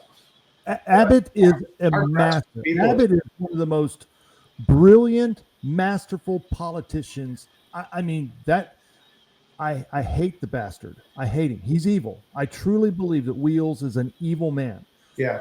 But I give him props on he's brilliant. Well, I agree with you. And I look, I have my beef with the guy, and I think he is going to have some accountability at the judgment seat of Christ, believe me. I won't say he's totally evil. I think everyone can be redeemed. And I hope his conscience will, if he would just look at his own child and think about what his own child is going to go through in this country in the future, it could change his conscience. The thing with Abbott that makes him so formidable, though, is two things. One, he answers to the largest donors in the United States, the Adelson family and the Paul Singer complex. And so he has access to essentially unlimited money. Can you explain that? What do you mean by that? Okay, so like this is another thing where Republicans just drive me absolutely insane. So there's only one donor class in the United States. Okay, the billionaire class in the United States, they're all leftists. There are no conservative billionaires in the United States. They're all leftists. The largest donors to the Republican Party are Paul Singer, number one, and Miriam Adelson, number two. Miriam Adelson funds the RNC almost completely. Adelson is the one who's pushing gambling in Texas, for example. These people are absolute far left LGBT nutcases, these donors. So Paul Singer founded the Human Rights Campaign, which is the largest transgender and gay lobby in the world. Miriam Adelson was funding the transgender story hours for kids in all the public libraries. And these are Republican donors. Okay. And these are the biggest Republican donor. I mean, absolutely. You can go verify this. And then, for example, let's choose Paul Singer. You can go Paul Singer, LGBT Manhattan Institute, because he funds the Manhattan Institute. And there's Paul Singer, and Manhattan Institute is a Republican think tank, a very influential Republican think tank. There's Paul Singer talking about why he's pro-trans and kids right there, the Manhattan Institute, right on YouTube. Okay. So the donor class of the Republican Party is far left. Okay. It's far left and Zionist. Now, when you say, okay, because a lot of people, again, a lot of people are going to hear this, they're going to go, what do you mean the biggest contributors in Texas are what? I can hear people think, so how do they contribute? I know they don't just stroke $1 billion check to Greg Abbott and then Greg Abbott distributes it to all. It's done through foundations. If you're interested in it, there's a really good book that was written in the late 60s. I don't think anything better has ever been written on it. It's called Foundations, Their Power and Influence. And that's the mechanism by which communism advanced in Europe, by funding nonprofit foundations. In America, the big donors all form these foundations. So Paul Singer founded the Human Rights Campaign. You have the National Center for Lesbian Rights, which is also funded by Paul Singer. You have all of these, the Texans for Lawsuit Reform, which is funded by a liberal Republican donor. So you have all these foundations, and then they donate from their foundations to particular campaigns. That's how it works. Interesting. And of course, it's all, I mean, we can all see it. This is all public, but nobody looks at it. Oh, no, absolutely not. And, nobody ever talks about the donor class. And what's fundamentally happening in the Republican Party is there's like an invisible war between the donor class and the conservative voting base. So let me give you an example. So let's put yourself in the position of a conservative legislature, say in the Texas House. So you need donor money to get reelected, right? So you have to, in a way, you have to support liberal causes. But on the other hand, you have an extremely right-wing voting base because Texas grassroots are very right-wing, like me. And how do you split that? How do you make that work? So here's how they do it. Let's take abortion, for example. Everybody says Texas outlawed abortion. So what they did is, once almost all the abortions were chemical anyway, they passed a law outlawing the surgical procedure for abortion. Okay.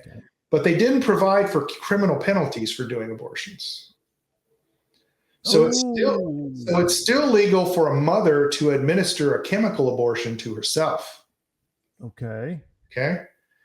So they come to the Texas voter and they say, we outlawed abortions. There's no more abortions going on. Well, yeah. Okay. Planned Parenthood doesn't have surgical facilities doing abortions anymore. They're just handing out Plan B pills and things like that. Yeah. And that's what they tell the donors. And they go to the donors and say, see, I left that loophole so women can still get abortions. You can still give me money. So they pass laws with loopholes. And that's why we pass these laws and nothing ever happens. So we haven't stopped a single abortion in the state of Texas. What happens is they go into a Planned Parenthood clinic. Planned Parenthood gives them the pills, but they do it.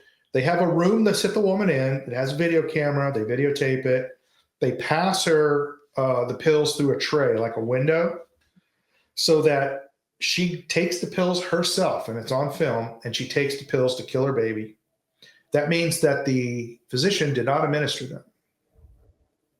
Okay, that's perfectly legal. Because they went through the magic the magic tray. Correct. Yeah, that's the magic tray. If the doctor put the pill in her mouth, it would be illegal. Oh, the law says you cannot administer them. Yeah, so it's still legal for women to kill their babies. So just again, back to Republican feminism.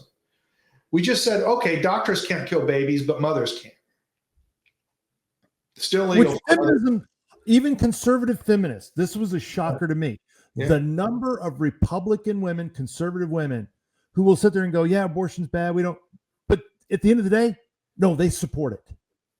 Because the sisterhood, brother, the sisterhood is strong. The easiest way to find that out is simply ask them, are you willing to prosecute women who kill their own babies through chemical abortions? And they'll tell you no. So then they don't want to get rid of abortions, right? Right. But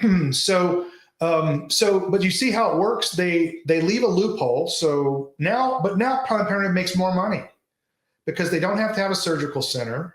And they still get paid the same amount of money for the aftercare. So they actually make more money than they did before. Are you freaking kidding me? No. So, but they come to us, the vote, and say, hey, we outlawed abortion. See how conservative we are? They go to the donor class and say, see, I left those loopholes. See how liberal I am? Give me money. And let's talk about the border. They do the same thing with the border. They do the same thing with illegal aliens. They did the same thing with the transgender issue.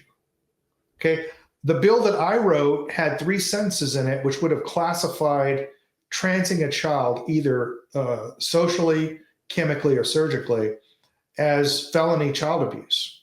And if it was chemical or surgical, as felony child sexual abuse, which would get you life in prison in the state of Texas. They took that out of there. So they did just what they did with abortion. They outlawed the surgical procedures. But you can still take your kid to California and get it done because it's not classified as child abuse, And if it was classified as child abuse, okay, you take your kid to California and you come back to Texas, we're going to give you life in prison for felony child sexual. That is fascinating. So if Texas really wanted to end abortion, that's one of the things they could have easily done. Hey, we realize you can take your kid to California and have them murder their child, but when you come back, you're going to be arrested for child abuse. Child abuse, yeah. I mean, look, this happens. Which is what it is. That is what it is. Yeah, we had these gay guys in Houston, remember, that flew those kids to Thailand and sexually abused them, and then when they came back, they got life in prison. Right. So this is why there's no criminal penalty attached to abortion, so that you can just go out of state and get it. Right. And that keeps the donor class happy. So now the donors are going to give you the millions of dollars you need to get elected. And the electorate thinks you're super conservative because they're all morons, idiots, and retarded, ingrates. Republicans are just stupid. I don't know how to say it anymore. I'm sorry to report this, but I mean, if you don't understand like that, what I told you about abortion and the fact that, we haven't outlawed abortion, women get abortions in Texas all the time. And Ken Paxton tries to do what he can do. He tries to sue the drug manufacturers for sending them across state lines. Yeah. He tries his best, but this is all done to please the liberal donor class, which is who our elected representatives really serve. And people will say, well, this is a huge distortion of the Constitution. And no, it wasn't. This is how the Constitution was intended to run. Yeah. The Constitution was designed to produce an oligarchy in both the states and the federal government. Like, there's a whole mythology around the Constitution. Frankly, we would have been better off sticking with the Articles of Confederation and never done the Constitution. You know, people don't know, but like Thomas Jefferson and a lot of the people that signed the Constitution didn't want it. Right. Thomas Jefferson wrote a whole book on why we should not pass the Constitution. And if you look back at his arguments, everything he said came true. No, it was to establish a ruling economic. It essentially established a rule by the rich, an oligarchy of the rich. Right. And again, public education propagates the lie, just like what we learned about the Civil War, which was actually the War of Northern Aggression. But and we can go on down that, but the wrong side won. Correct. Yeah, the wrong side won. Yeah, there's no question. And the country after, let's don't forget, if Lincoln had lived, a lot of the bad effects of the Civil War would have been averted. Not all of them, but a lot of them, probably most of them, would have been averted. Let's not forget who actually killed Lincoln. It was the radical Republicans, and I'm not using that word as a pejorative. They called themselves the radical Republicans. You know, people who are listening should go look this up. The radical Republicans wanted Reconstruction of the South.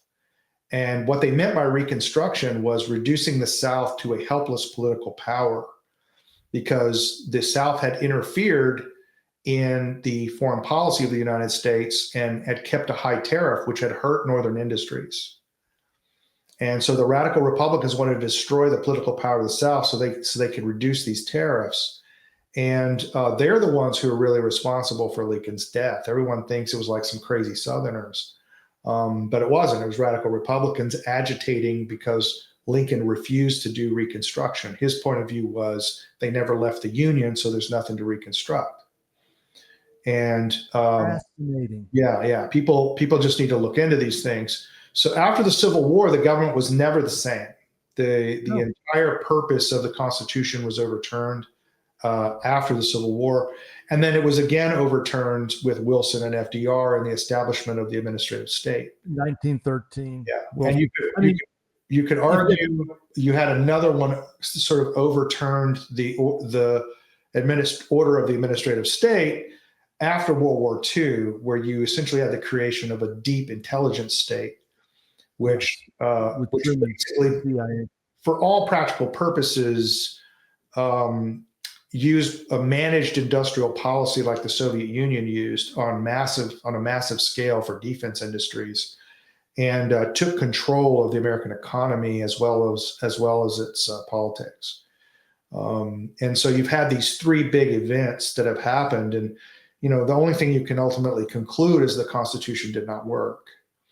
And we really should have stuck with a much weaker federal government, and we should have been independent states as under the Articles of Confederation. And Texas, being a more independent state, would have been much better for it than being part of the Union. Amen. And what a lot of people, one of the things is that if you look at all the amendments to the Bill of Rights post War of Northern Aggression, yes, completely different. Yes. Than the amendments prior to the War of Northern Aggression. Yeah, that's right. And all the ones after, all detrimental. We can look at every societal problem going in our nation today, and you can go back and point to the amendments post War of Northern Aggression. Yes. And that's what created the problems. Yeah, it allowed a massive centralization of authority in the federal government. Yes. And they were intended to do that. I mean, that's what the radical Republicans wanted, right? They wanted a strong federal government over the states. The direct election of senators, for example, is really one of the worst.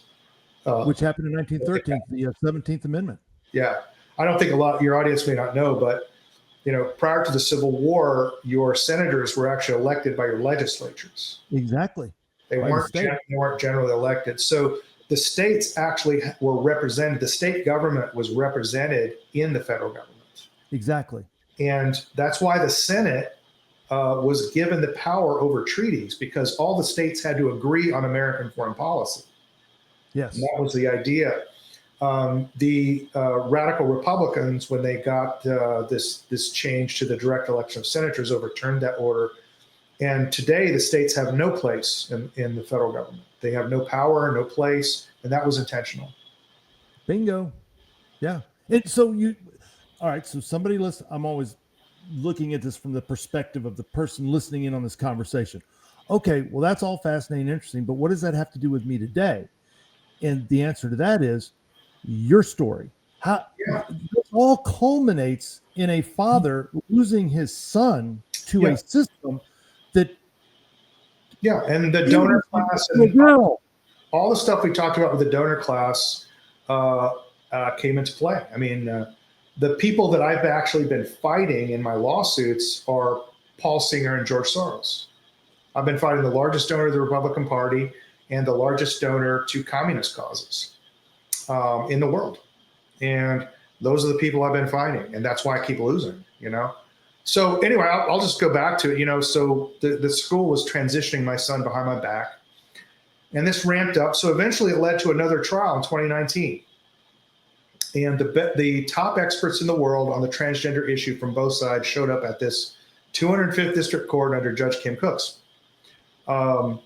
At this trial, they brought forth an expert. Her name is Johanna Olsen Kennedy. And Johanna Olsen Kennedy at that time was running the largest gender clinic in the country in Los Angeles County. I deposed her, and under oath, I asked her one question, which caused opposing counsel to not put her on the stand. The question I asked was, what is your medical justification for removing healthy body parts from children? Because she does this hundreds of times a year. Yeah. Her answer was, and I memorized it, quote, if the body parts cause psychological distress, they're not healthy body parts, and we can remove them, unquote. What? Now, I had a female lawyer in the room present when we were doing the deposition. She threw her pen onto the table, left the room, and quit the case. And I've always respected her for doing that. Another lawyer took her place. We went to trial. They didn't put their expert on. They didn't want to put their expert in front of a jury. In short order, I won the trial. I got 50-50 custody, no child support, check on all medical procedures on my kid, and things look good for me. The liberal judges in Dallas County, of their own accord, transferred my case to the 301st District Court under Judge Mary Brown. I will henceforth call her Judge Bloody Mary Brown. Bloody Mary Brown did not implement the jury verdict, and instead she systematically stripped me of all parental rights. Here's the way she did it, and this is very common in family courts. She issued an illegal gag order against me. So keep in mind, I was running for political office in House District 63 at the time. She disallowed me from talking about the following political topics. I could not speak about transgenderism, gender expansiveness, gender dysphoria, or whether my son was a boy or a girl. I was barred until my sons were 18 from doing any television interviews, podcast interviews, writing any newspaper articles, blog posts, or any social media posts. It permanently banned me from all written and audiovisual media until my sons were 18. And it prohibited me from telling anyone whether my sons were boys or girls. Now, that's just completely illegal on its face, right? So I've told the judge 3 times in court that I would never follow the gag order. And I asked her to hold me in contempt of court. The last time I put it to her like this, I said, I have contempt for the text of the order. I have contempt for the office of the court for issuing the order. And I have contempt for you personally as a judge for violating the rights of a Texan the way you have. So I'm in maximum contempt of court, and the court is obligated to give me 18 months in the Lou Sterrett County Jail in Dallas County. But she would never do this because they had other plans. What she did was... Hang on. I just got to interrupt you. I have so many questions, and I apologize. Okay, no, go for it. What was your strategy in doing that? Because I know you're smart. Why were you pushing her to do that? What was your... I had a writ of habeas corpus already prepared, and I wanted to go up to an appellate court, and I wanted an appellate court to set a precedent that these gag orders are prima facie unconstitutional under the Texas Constitution, which would have bound the entire 301st District Court from ever doing them again. So but she had to arrest you, right? She had to lock you up. Yes. In order for me to get to the appellate court, I'd have to have cause, and that could only happen if it was enforced. Oh, okay. I had to ask because you're very smart. Yeah. Okay. Yeah. So instead, what she did is she said, okay, Mr. Younger, I have given you an illegal gag order. And I issued the illegal gag order in the best interests of your children. You are not following the illegal gag order in the best interests of your children. Therefore, you are not acting in the best interests of your children. Because you are not acting in the best interests of your children, I'm going to put you on supervised visitation. And that's how I got supervised visitation of my children. And this happened. She said the gag order was illegal. She said the gag order may be unconstitutional, but I entered it in the best interests of your children. And they do this all the time in family court. They make illegal rulings. And they put into the judgment that this ruling, even though it's illegal, they put into the judgment it's in the best interest of the children. And now, if you violate it, they can take your kids because you're not acting. How can you violate, Jeff? How can you violate an illegal order? You're right. It's void on issuance. An illegal order is void when it's issued. But what we have found, me and many other fathers have found in Texas, that the courts will not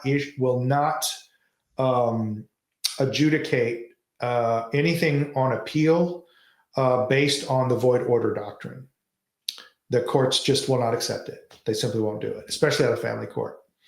So I got supervised visitation on that basis. And this happens to millions of men. All the evil stuff that happens in family court, as much as you hear about it, there's millions of men that you don't hear from because they're under gag orders and they're afraid they'll go to jail or lose their kids. So they don't violate the gag order. Judges do illegal acts and then they put a gag order on you to keep you from telling people that they acted illegally. That's how it works.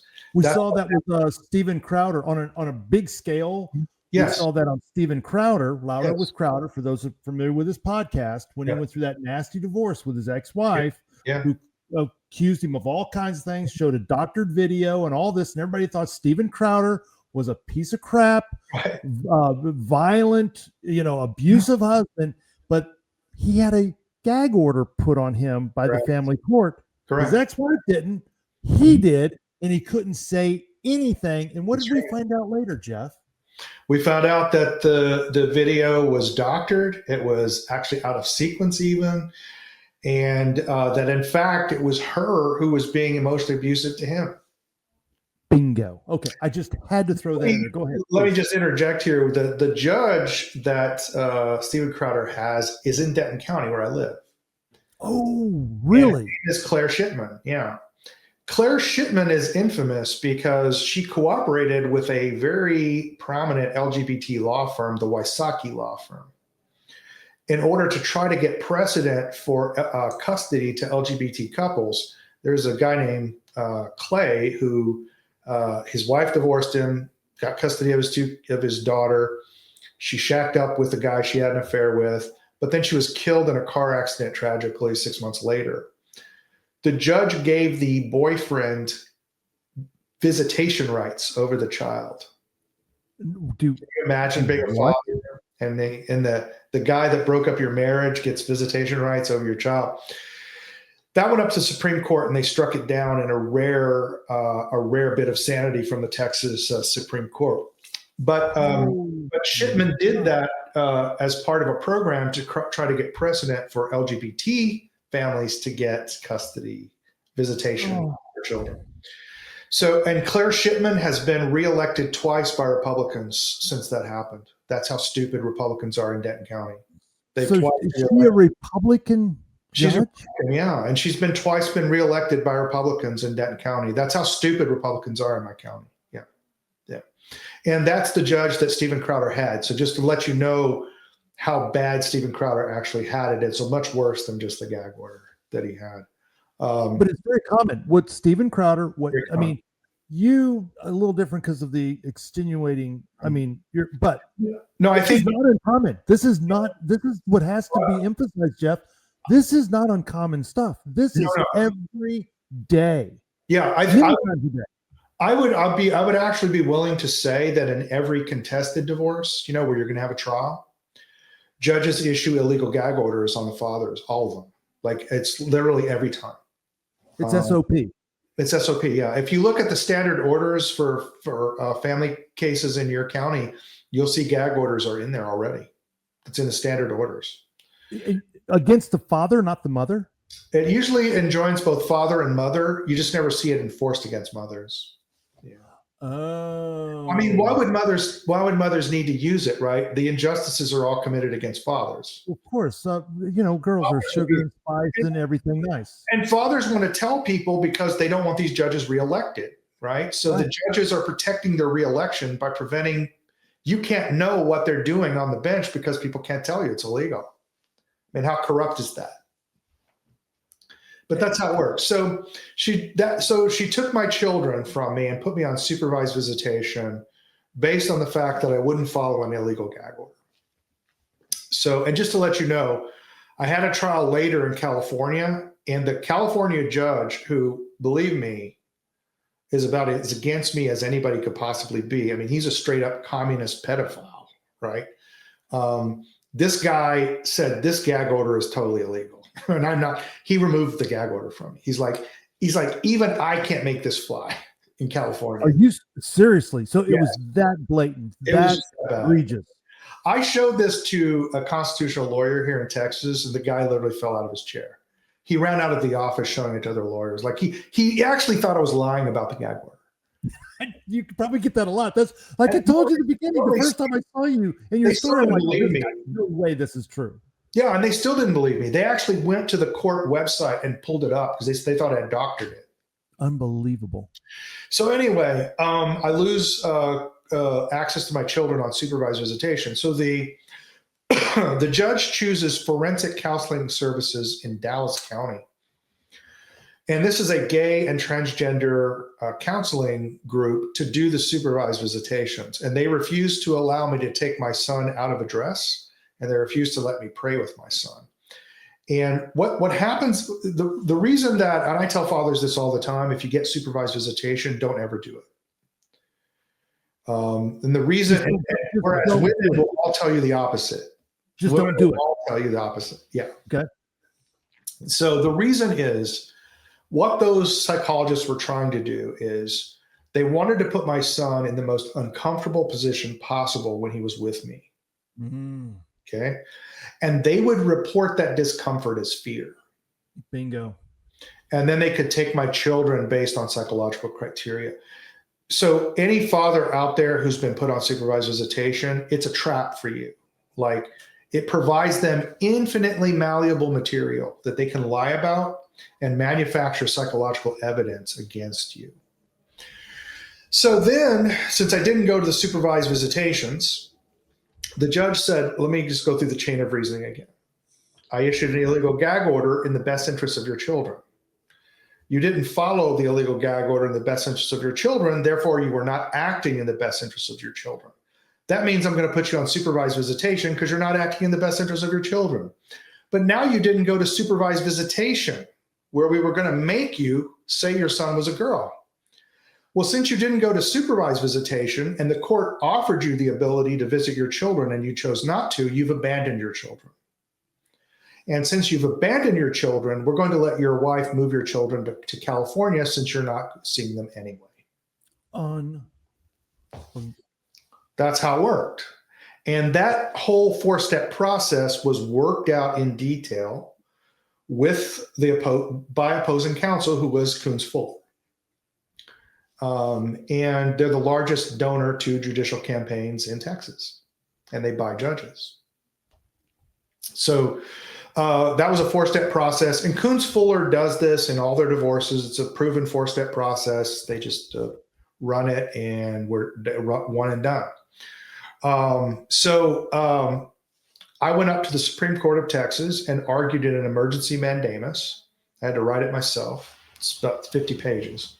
So you're on a plane out to California. Yeah, they're moving there. They're just before they left, like 2 weeks before they left. And this is all money coming out. This is all, Jeff, how much money is going out? I know you mentioned $3 million earlier.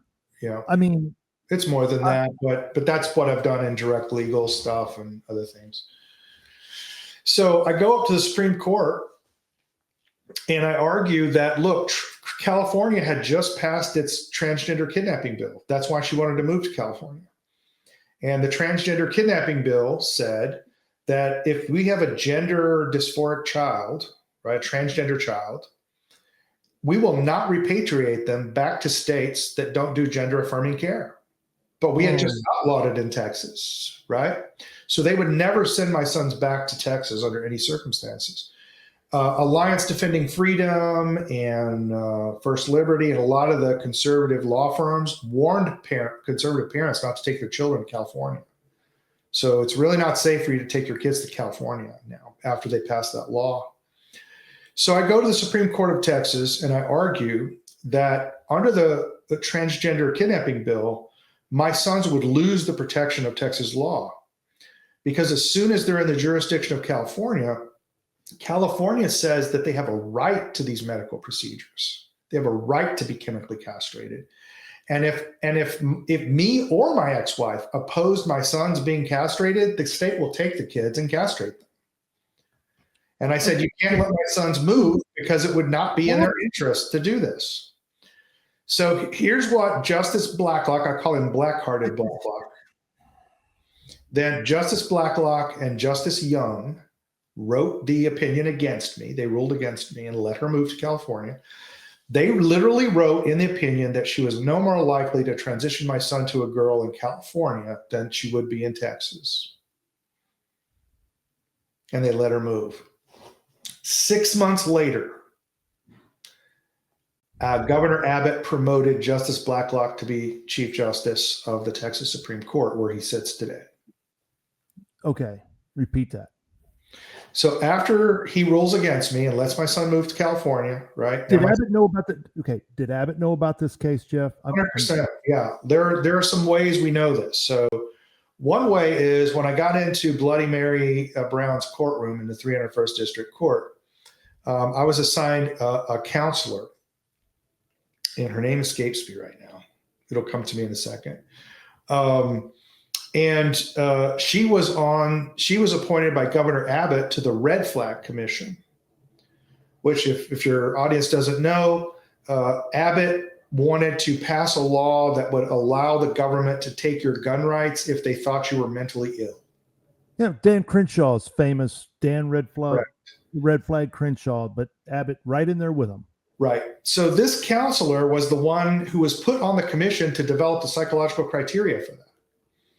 So do you think it's an accident that Governor Abbott's personal pick for a psychologist was the one that was selected for my case? Not an accident. Then she refused to give me my son's medical records because my son told her he didn't want to be a girl and he was embarrassed. And she didn't want to give me those records because I would present them as evidence. Okay. So they want to hide evidence. And that's another thing that happens in family court all the time. So I sue her for the medical records. Abbott sends his personal attorney from Austin to defend her in that lawsuit. And of course, I lose the lawsuit and I don't get the records. Okay, hang on. I want to clarify. Susan Fletcher is the name of the psychologist. Dr. Susan Fletcher, and she's in Frisco. It sounds to me, and I have no reason to doubt you on this because everything you've said has been honest and upfront and straightforward. It sounds to me like Governor Greg Abbott is playing an active role in this process involving you and your son. Yes, and I believe he worked with the opposing counsel, the opposing law firm, to make this happen. And I think the basic battle calculus for Abbott worked like this. You know, because remember, we got that law that banned transing kids here in Texas. Okay, I made the governor sign that bill. What do you mean you made? What do you made? What do you mean you made the governor sign that bill? I generated so much fury among his voter base that it had begun to threaten him in his governor election. Look, I generated so many phone calls to the legislature that I took their phone systems down 3 times, and they had to spend $250,000 to put in a new phone train. Okay. And I used some techniques that are being used now. They actually copied me from some of this stuff that you've heard about, going into some of these rural counties and try to take them over. I'm the one who came up with that strategy. I went out to these small counties that have like 1,000 people in them, told them what was happening to my son. And that, I can get enough votes in that county to swing a Senate election. Okay? No kidding. Yeah. And I traveled to talk to these people that nobody ever talks to, right? All I need is 500 votes, and I can swing a Senate election over them. I made them pass that bill out of the Senate, and then I made them pass it out of the House, okay? Dave Phelan's office reported that at some points during the second legislative session that I lobbied, they were getting over 300 lobbyists per day for my bill. 300 per day. They couldn't even see them, okay? So they had to pass this bill. So what they did is, I told you, they passed that watered down version without criminal penalties. Yeah. And then the governor had to sign it. And I also busted the governor because his Health and Human Services Department had a whole section on their website telling parents how to transfer kids. Okay. Him on that. Know that this flies in the face. You ask the average typical Texas, or let's just say United States, because of Fox News, everybody knows who Abbott is. Yeah. You ask the average Fox News viewer, if they thought what you just said would be anywhere within the realm of possibility, they would say there's no way. That's right. Not Greg Abbott. Not the great Abbott of the great state of Texas. That's the right. Freedom, the bastion of freedom of Texas. The one who's never closed the border, they spent close to $4 million to keep me out of office, out of House District 63. I spent $160,000.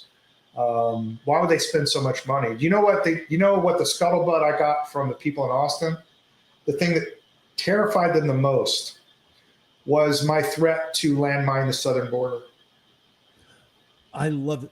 Jeff, you've got to talk about this. This is that really freaked them out. I didn't expect that to be the one that would freak them out, and I had ran a really unusual campaign. I actually put the laws out there that I was going to propose. I wrote the laws. I had them vetted by attorneys, and then presented them in the form that they would be presented on the House floor if I was elected. These are the 10 bills that I'm going to put onto the House floor for you, my constituents. And one of them was a proposal to landmine the southern border using the Texas National Guard. And that would completely eliminate illegal border crossings outside of legal ports of entry. The thing is, the deep state does not want a closed border. Right. And Abbott is a creature of the deep state. Okay? He's bought and paid for by the donor class, and the deep state controls the donor class. That's how they get their business deals. So Abbott does not want to close the border by any means. And so that one scared him the most. That's the one that I got all the phone calls about. No, because we still don't have a wall. We still don't have, we've got portions of the wall, but we don't have a wall. My favorite all-time Governor Abbott propaganda operation was when they were at Eagle Pass, and they were showing they had the National Guard vehicles out there on Eagle Pass. And then this reporter on YouTube is right there. He's showing them. Then he takes a left turn and goes down the road. Quarter mile down the road, there's the wall, and all the gates are open. Yeah, exactly. By the way, I went down to Eagle Pass when all that was happening. Yeah. So I saw the complete bullshit. It's complete bullshit. Total BS. Yeah, total bullshit. So Abbott was involved with my case in the beginning, and I think the calculus that he was saying was, Jeff Younger has caused me so much political trouble. Hang on one second. Yeah. The landmine thing, because it how much can you buy a landmine for, Jeff?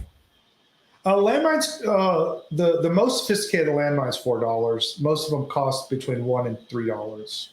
So literally go down to the Texas U.S. or Mexico, the U.S.-Mexico border, and we could landmine that entire area, put up all the signs, put up some barbed wire, whatever, do the due diligence, and that would be it. The border would cost between $4 and $10 million is what it would cost, and it would happen in under 5 months. That's what the combat engineers told me. So I'm sorry, because I just had to have you reiterate that because that is brilliant. We have mine laying vehicles that can lay, over 2 miles a day of landmines. So, and it would work. It would 100% work. It would absolutely 100% work. It would work. It still would work today. That is a viable. We could do it today. If we were serious, we just do it. Yes, there's no will to do it, however. Yeah. So what Abbott's calculus was, I think, is Jeff Younger is causing me so many political problems. I would rather him move his case to California, and now I can just tell people there's nothing I can do because it's a California case now. And it gets it. What he did. That's what happened. Yeah, that was what they wanted to happen, and that's what the courts did for them. They didn't want it to be a political problem here anymore, and so they moved it to California. So then I go to California and I have a trial there. The judge there is Mark Uhas. He's in, it's called Department 63. They have them by departments instead of courts. So it's Department 63 in LA County. It's in the North LA. It's in downtown LA County. So I have a trial. He denies me discovery from the other side, so I don't get any evidence from my ex-wife. I have to provide thousands of pages of discovery, and I have to submit to all kinds of stuff. My ex-wife was exempt from providing me evidence. He denied me an independent medical exam of my son. He denied me an independent psychological exam of my son. And he denied me depositions of the opposing experts. So we go into trial. I go in with no evidence, and I still pretty much destroy them in the trial. At one point, we had a transgender expert. What was her name? Hang on a second. I'll think of her name in a second. She's an ugly woman who thinks she's a man. And there's a lot of those, Jeff. And I made this woman cry. I made this woman cry during cross-examination, and the judge just halted it because he said it's becoming emotionally abusive. And they brought on Dr. Khan, who was the person who did the intake interview with my son, where she totally lied. And Dr. Khan manufactured a false medical and psychological history for my son.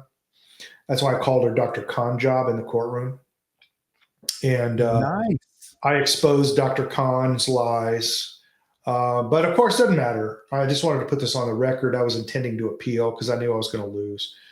And sure enough, the judge removes the gag order because he just literally could find no way to justify that. He thought it would subject him to judicial sanctions. It was so bad.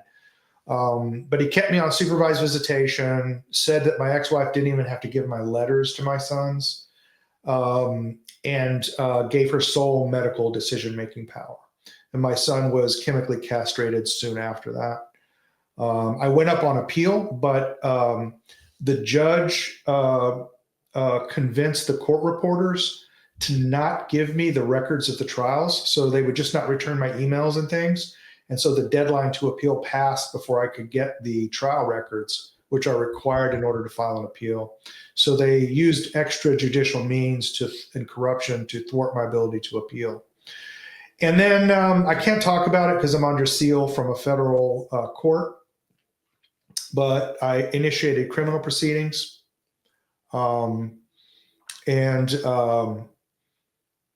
Let's just say eventually the gender clinic that my son was in LA County, which was run by Johanna Olsen Kennedy, the same one, that clinic was shut down. Shut that clinic. Really? Yeah, I shut that clinic down. And every clinic my son goes into, I'm going to shut down. So, how old was your son, Jeff? He's 13. 13 now. And how old was he when they medically castrated him? 12. Yeah. 12. Yeah. The medical records, the pediatrician in Flower Mound that my ex-wife took my son to is named Jennifer Pape. She works at 18 and under MD in Flower Mound. Remember, I named names. Jennifer Pape intended to chemically castrate my son at age 8 or 9, and that's in the medical records. That's not a verbal statement. That's in the written medical records. So if you're in Flower Mound, you don't want to take your children to Jennifer Pape. She's pro-trans and might trans your kids. All it takes is a private conversation with That's right. her and your child. That's right. And this will Jeff, can you just, not to be hyperbolic, all it would take is this doctor to have a private conversation with your child. That's and your right. child says something like, I've got a lot of emotional distress. I really think I'm a boy instead of a girl, whatever. Right. And then as a parent, you're done. It's if the licensed care provider wants to, yeah, because they can manufacture a case that you're harming your child, and CPS will take your kids. So that's not hyperbole. That's not, we're not. Well, it's happened in Texas. Like there's cases pending going up to the Supreme Court. It's happened in Texas. Look, not California, Texas. It shouldn't surprise you. I mean, if your viewers are skeptical of this, just think about what happened in COVID. Look how many parents lost their kids in COVID because they wouldn't give them COVID shots. These same crazy leftists do the same thing with transgender. Doesn't matter. So today your son is 13. Is he still living in California? That is my understanding. Under the California Safe Home Act, the judges invoked against me. She doesn't have to tell me where she lives, where my sons are, what school they go to. I don't get any medical information. I don't get any school information. I don't get anything. I'm so sorry. It's just. And this was done by Republicans in Texas. That's what people need to understand. Exactly. And for me to get that bill that outlawed transgender surgeries on kids, do you realize it took me 3 legislative sessions? It took me 6 years to get that done. But they did not want to pass that bill. Okay. With Republicans. And people go, why? Because my Republican is conservative. Maybe your Republican is conservative, but your Republican needs the donor money to get reelected. And they have to please the liberal donors. So your guy's taking money from liberal donors and they have to please them. One of these donors that you're speaking of that you mentioned earlier, wasn't it the donor that President Trump kind of gave a shout out to in one of his press Yeah, Miriam Allison. Yeah, the donor class of the Republican Party are all far left and Zionist. That's why the Republican Party is what it is. That's why you can't get anything done. That's why one little country in the Middle East tells America what to do all the time.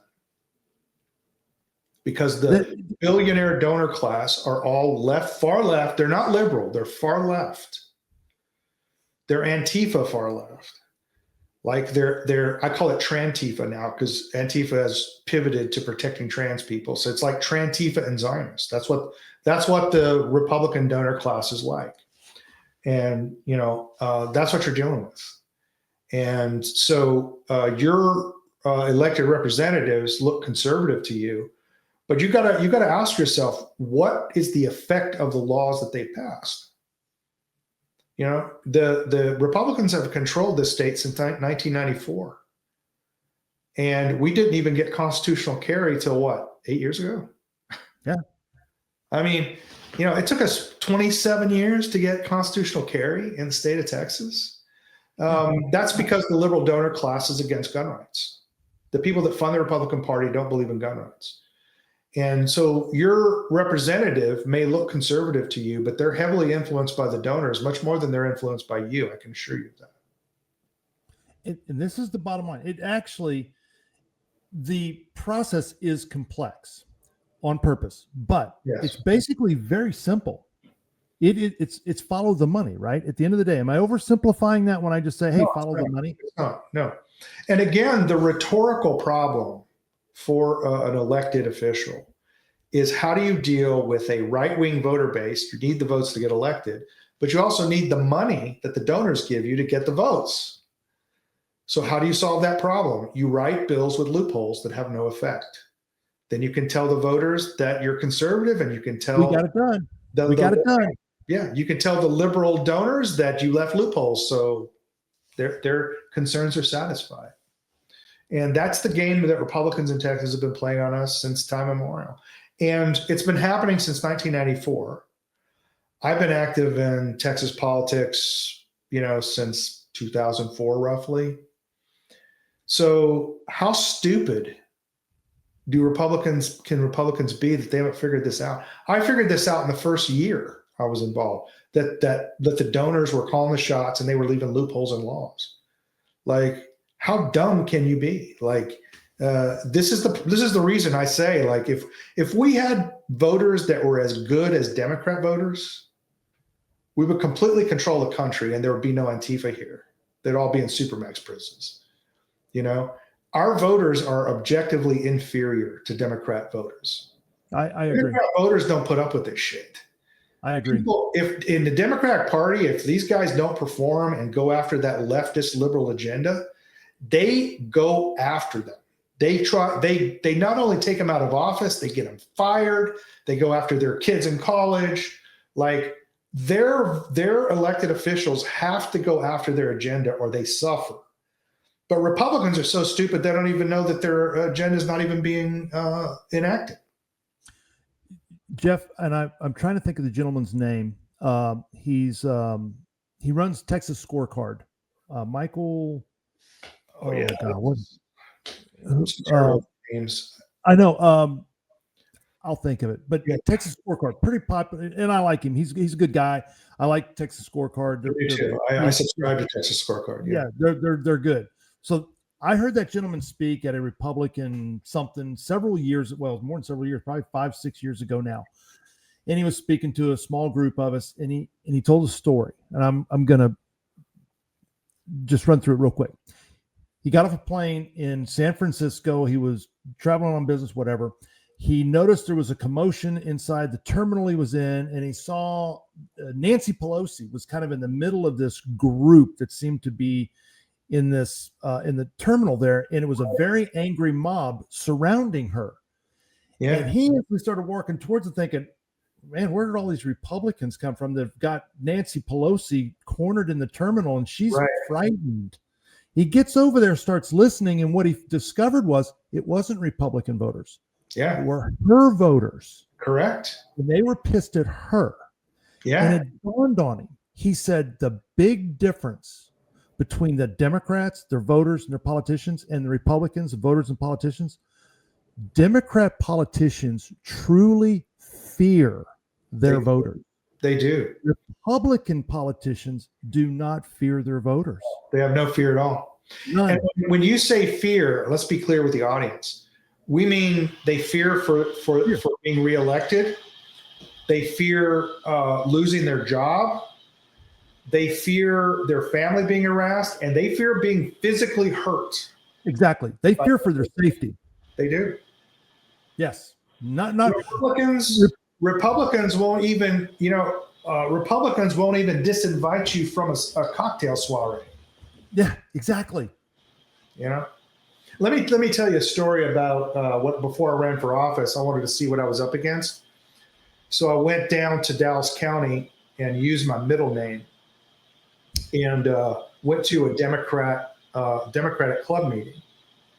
And I show up and I said, hey, I'm embarrassed to tell you, I used to be a conservative Republican, but I've seen the light, Karl Marx, and I'm ready to, talk about joining the Democrat Party. Big change in my life. So I need some guidance from people who know how to do this and have seen people, come to the truth through the Democratic Party. And this lady was very kind to me. She's obviously a feminist with the short haircut and everything. And she said, what's your name? And she took my name. And she said, well, what is the main issue that brought you to the Democratic Party? And I said, the transgender issue. Oh. And she said, well, go in those doors and go to table 6. So I go in the doors. It's a gymnasium, basically. And already that's a huge contrast, right? If you go to a Republican club meeting, it's a cocktail soiree and a charismatic speaker, right? This is like this is like tables and it's in a gymnasium. And I'm in a suit. I thought it was going to be like a Republican meeting. I was in a suit.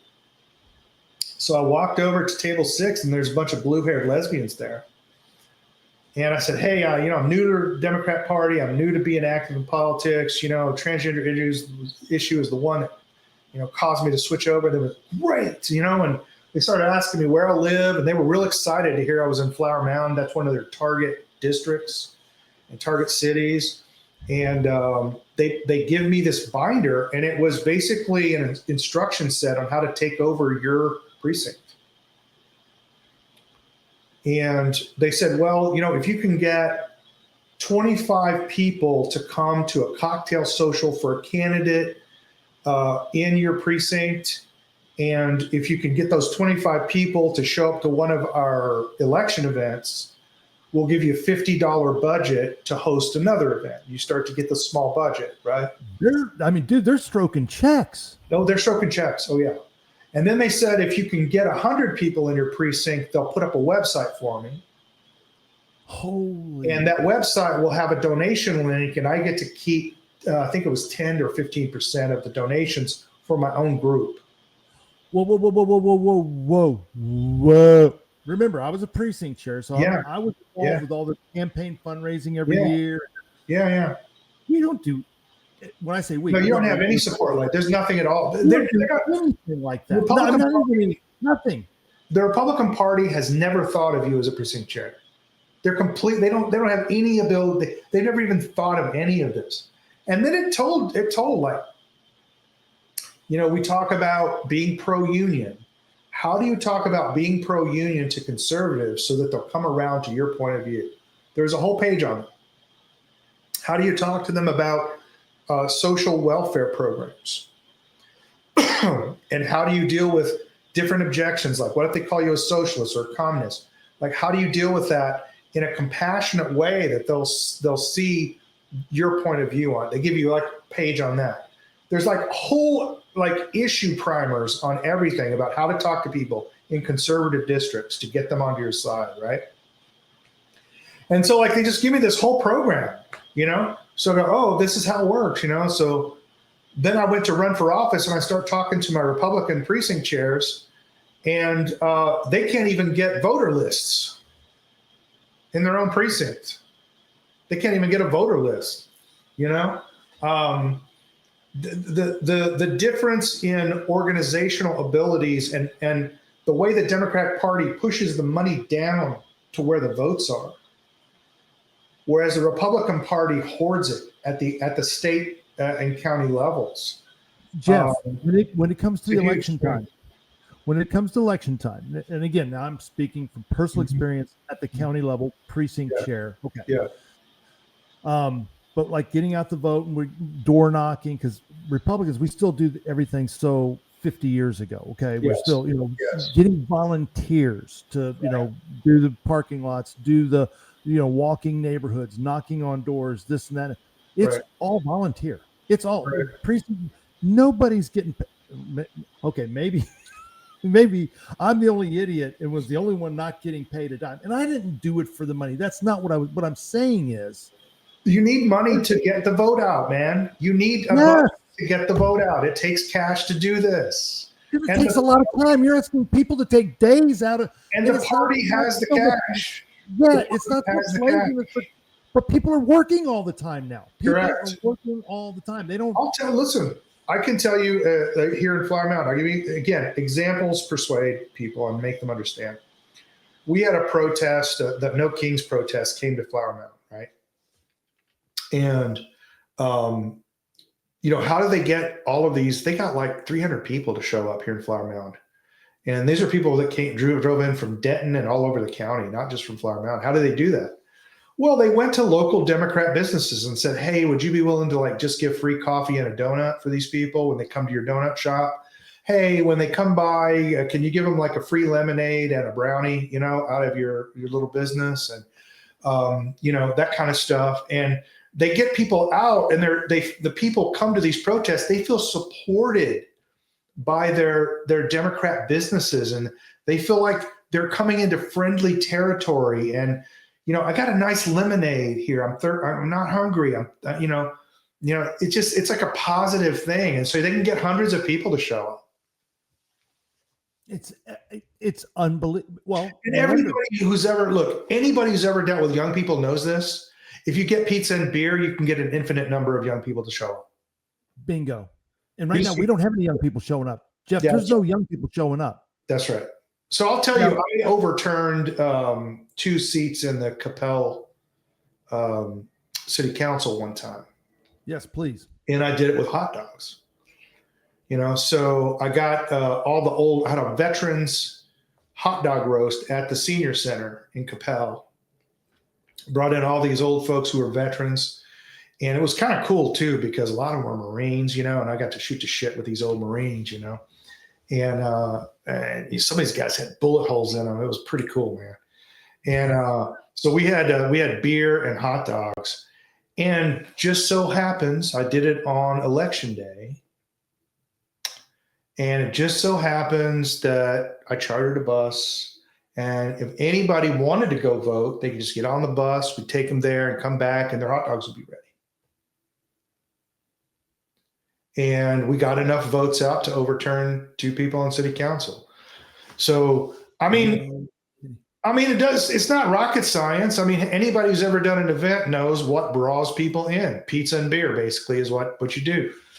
So our guys aren't even at the pizza and beer stage of organizing. No, I know from personal experience. I'm just telling you, and I haven't been out of the game that long, just a couple. I just gave my seat a little over a year ago. Jeff, there's nothing. I'm telling you. The precinct chairs get zero. Yeah. And that's just not going to work. Precinct chairs need a budget, small budget. It's a small budget, but they need a budget to work with. And the county parties hoard it all themselves. That's how it is. Yeah. No, there's no doubt about it. I don't know if it's because there's a lack of funds or if but the precinct chairs do all the work. They're doing all the work. Come on, man. All of these county parties are holding meetings in these palatial accommodations, right? They could just use a high school gymnasium, pay $50 for it. They don't need these palatial places to have meetings. They could put all that money downstairs. And maybe, look, this is a Marine Corps thing, because the Marine Corps puts all of the combat power and decision-making to the bottom. Bingo, brother. Right? You look at it like the individual Marine today is using an M24. The Army's still using an M4. The M24 is vastly superior. The firepower in a Marine Corps squad is double what it is in an Army squad. Amen, brother. Simplify. They have the best boots out there. The best boots are the Marine Corps issues the absolute best boots. And the Marine Corps pushes decision-making down. They actually call it the strategic corporal, right? It's team leaders that make instant battlefield decisions that they can overrule generals' decisions on the battlefield, right? The Marine Corps pushes it down to the bottom because the guy that's seeing the situation is the guy that should make the decision, man, right? The Marine Corps understands this. And the Republican Party is really operating, and as a Marine, I would be remiss if I didn't talk shit about the Navy. So the GOP operates like the Navy, where it's all a top-down decision-making process. All the money's at the top, right?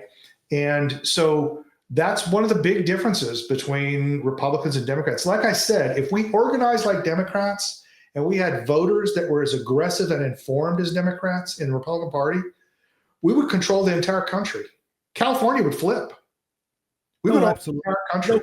No question. No question. Yeah. And we could eliminate all the illegal. So this we could.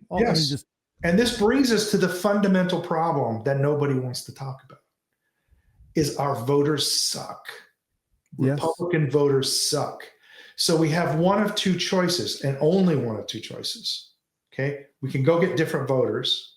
I'm pretty sure that's not possible. Or we can make our voters better.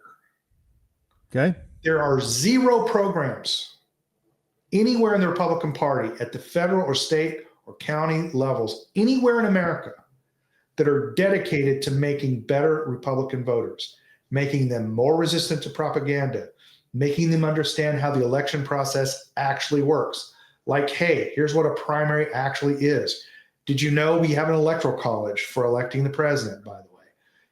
Letting them understand how power is actually exerted through the agency system and how they can operate within that agency system to gain power, and how we do that with appointments and why appointments are so important, right?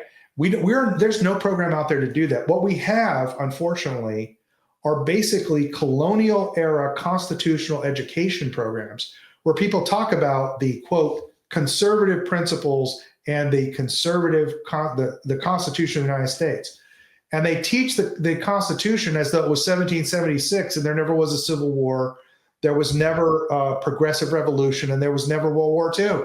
And they act like we're in 1776. Let's study the Constitution, and then people come out of these courses thinking the government actually works that way. So it actually makes the voters worse. Right. Right. So we don't have any programs out there making better Republican voters that will surround Governor Abbott and make him close the border because he fears for his personal safety. Exactly. No, we don't have Republican voters that will surround Mike Johnson in Washington, D.C. and force him to not open the House so that Trump can get his recess appointments. Bingo. Like we're the only party in history that's ever denied recess appointments to one of its sitting presidents. That's how bad our party is, right? Oh, we're horrible. And we need better voters, and we're not making them. We're making our voters worse with the stupid constitutional education that's being pushed on our voters. And I encounter it on Facebook all the time, constantly. Yeah. Do you think some of it also comes from we have it too good? I mean, I know there's plenty of things to complain about, but at the end of the day, we're too comfortable, Jeff. Well, the boomers are, but here's the problem. Well, that's true. This is something that, I talked to some of the boomer Republicans in my own county here, and they're in total denial about this. Young men do not see the nice economy, and they don't see the bright and rosy future that boomers see. That's right. You're absolutely right. And I'm Gen X. Okay. I'm like the punk rock generation. I actually used to have a business in my misspent youth. When the Marine Corps tossed me out, I still knew how to fight. I was still in pretty good shape, and I actually liked the taste of blood. So I had a business where I would throw skinheads out of bars down in Houston because they would destroy bars and chase. Because I was a Houston cop, so I was in the Marine Corps too. I was a Houston cop from '84 to almost 1990. So down on Westheimer, there used to be a club called Numbers. Remember that? My partner used to work as an extra job there. I had the bouncing contract there, man. I'm the one who handed over these bastards to you guys. Oh, that is fantastic! And I just got to beat the shit out of them for it was totally legal. Numbers was crazy. Numbers was crazy. And it was absolutely nuts. Yeah, my partner would tell me all kinds of crazy stories. I never worked that as an extra job, but my partner was a regular. Yeah. Numbers. I worked at Cabaret Voltaire. Oh, okay. Which I'm the guy that called the feds on it because it turned out to be a front. It was a money laundering front for the Nicaraguan communists during the Contra War. No kidding. Yeah. Houston's own version of the Iran-Contra thing. And what would happen is you'd run the skinheads out, and then the Antifa punks would come in. And then you get to fight them. So I made just unbelievable amounts of money. I had a side business doing that, and then plus I was doing all my scientific programming during the day. I remember, this is a funny story. I came in one time, I had a huge black eye. I had this skinhead tell me if I didn't let go of him, he was going to hit me harder than I'd ever been hit in my life. And I didn't let go of him. And then he hit me harder than I'd ever been hit in my life. And I didn't go down, but I pretty much knocked me out. And I had this huge black eye. And blood was I still had blood coming out of my mouth, man. And it was bad. And I'm going up this elevator. Remember, I'm going to go work with like mathematicians who, lifting a coffee cup's a workout for these guys. And so this woman that I had known for years got on the elevator and she said, "Oh my God, what happened to you?" And I said, "Oh, it's just something happened in downtown." I didn't tell her really what it was. And she said, "Jeff, I see you come in here busted up all the time. You need to get in touch with your feminine side." And I said, and I was so cranky because I was just in pain. You know, I said, damn it, if I had one of those, I'd be touching it all the time. And she got really pissed off, and she reported me to HR, and I got written up for that shit. You know?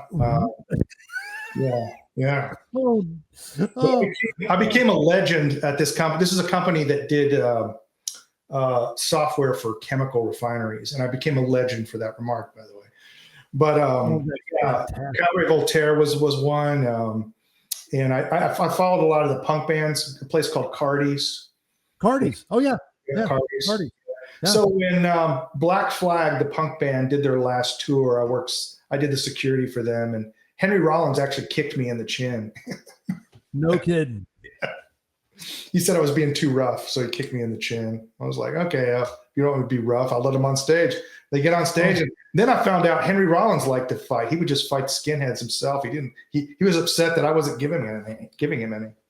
Oh my God, that's fantastic. Yeah, those are the good old days, man. Yeah. Oh, those are the great old. I remember. Like I said, I never worked numbers or Cardi's, but I worked with a lot of guys that did work those as extra jobs. I did different gigs and stuff like that. But man, that's a trip down amnesia lane right there, brother. That is some good stuff. Numbers was crazy because it was such a place, and I mean the skinheads you'd get 100 skinheads in there, man. No kidding. Yeah, man. It was. You had to isolate them, and we'd take them 6 at a time, and we'd isolate them, and then try to use grappling first. But if that doesn't work, you knock them out. Drag them out. That's what we did. Yeah. No, that's that brings back. Back in those days, we could, even as a cop, I worked establishments that were very aggressive, very active, and man, we racked ass. I'm very pro that, by the way. I don't know if I've ever told. I mean, I am too. Just handle it right there. Just handle it. And the other thing is, it's better to take an ass beating and not get a criminal record. I don't know why people think it's better the other way around. I learned this when I was a kid. So I was in Plainview, Texas, because I was waiting for my mom to get off work, and she took me to work with her. And so I went out with some of my friends, and I had a BB gun, and I was playing Army basically as a kid in a public park, shooting a BB gun into kind of a hill there. And I didn't know there were people in the weeds over there. There were kids playing in the weeds over there, so they thought I was shooting a BB gun at them.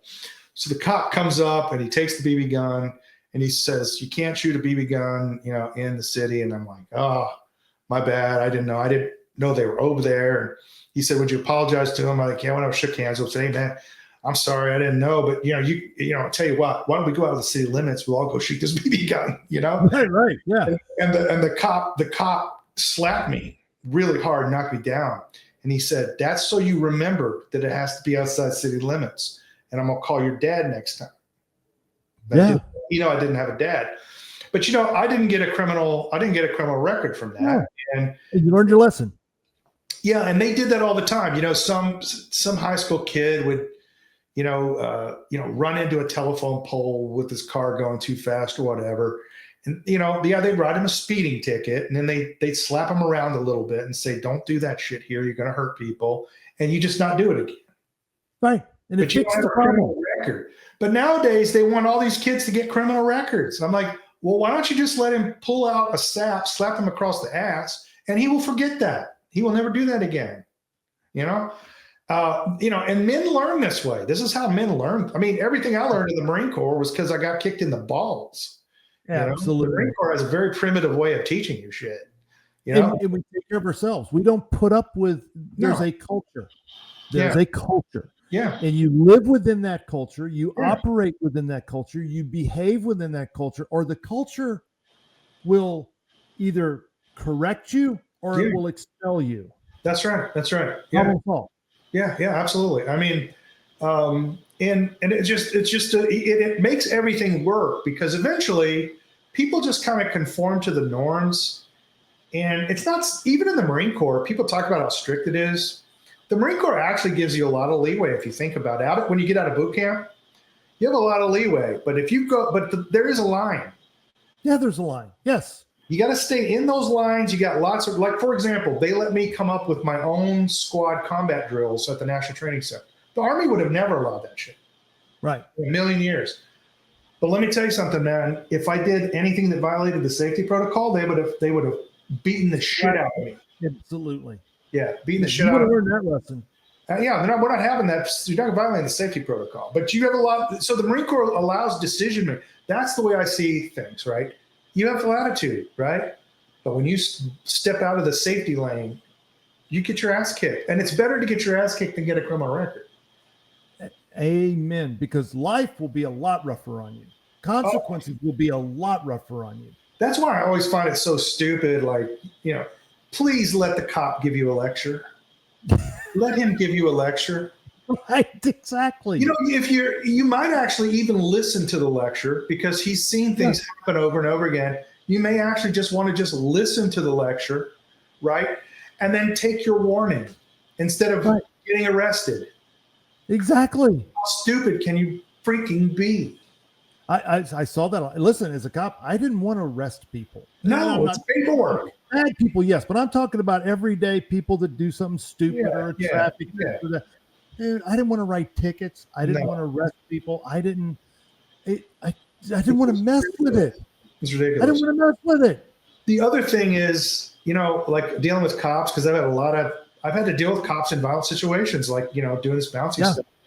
All you got to do is make them feel safe. Exactly. If they feel safe, they're fine. They'll relax, and then they'll go, okay, exactly. Yeah. Most I had this whole thing where I would literally just turn my pockets out so they could just see that my pockets were turned out. There's nothing in my pockets. I intentionally wore a kind of a tight T-shirt so you can't hide anything. Yep. I mean, there's nothing there. There's nothing there. Real easy. So I've never had any problems. Like in my dealings when I was young, I mean, I was young and dumb, and you know what I'm about to say, but I'm not going to say it on your show. I got my ass kicked by cops repeatedly when I was young, and I just never did it again. Well, you learn. Boys learn like that. Men learn like that. And it's a great way of learning it. That's why we were never a society to set up a bunch of prisons. Yeah. The way it was supposed to work was you got caught doing something, you go on public square and get caned, or you put in stock for a few days or something, and problem solved. We're not going to. Have you seen these funny videos in Europe, like in Italy and France, that they're showing now? Like pickpockets try to pickpocket Americans, and Americans just beat them down. No, I've not seen that. Yeah, and the cops don't know what to do because they hate the pickpockets, and the French don't do this, and they're just like, what? I don't know what to do here. Like they're just completely bamboozled because Americans just beat you down. You steal from me, I'll just beat you down. And you'd think that a pickpocket would go, yeah, I'll take the beat down and I don't get arrested, but they don't. It's hilarious. It's a whole genre on YouTube videos of Americans beating down pickpockets. It's hilarious. Well, a lot of those pickpockets operating there in Rome, especially, they're all from Africa. They're all immigrants. They're all friends too. Nasty, disgusting, vile, third world crap hole, subhuman animals, and they're all there illegal, and they're the ones that are doing all the crime now. Yeah, no question. I went to Portugal, about a year ago, and they're having a man. Everybody I talked to there was so right wing. They were talking about reestablishing the monarchy. No kidding. And I'm talking about like newscasters that I talked to, like people that should have been liberal, and it was immigration that did it. And I walked down this one street, and this dude, big, huge dude. I'm 6'3". This guy was like 4 inches taller than me. Man, he just tried to manhandle me. He's going to just like take my money, and I liver punched the son of a bitch. He didn't go down. I liver punched him again, and he went down. And the shocked look on the Portuguese people's face around me, like I'm supposed to just let this guy manhandle me, man. That's what they believe. Oh, ooh, yeah, really? Yeah. It was just shocking to them, Now the cops in Portugal thought it was hilarious.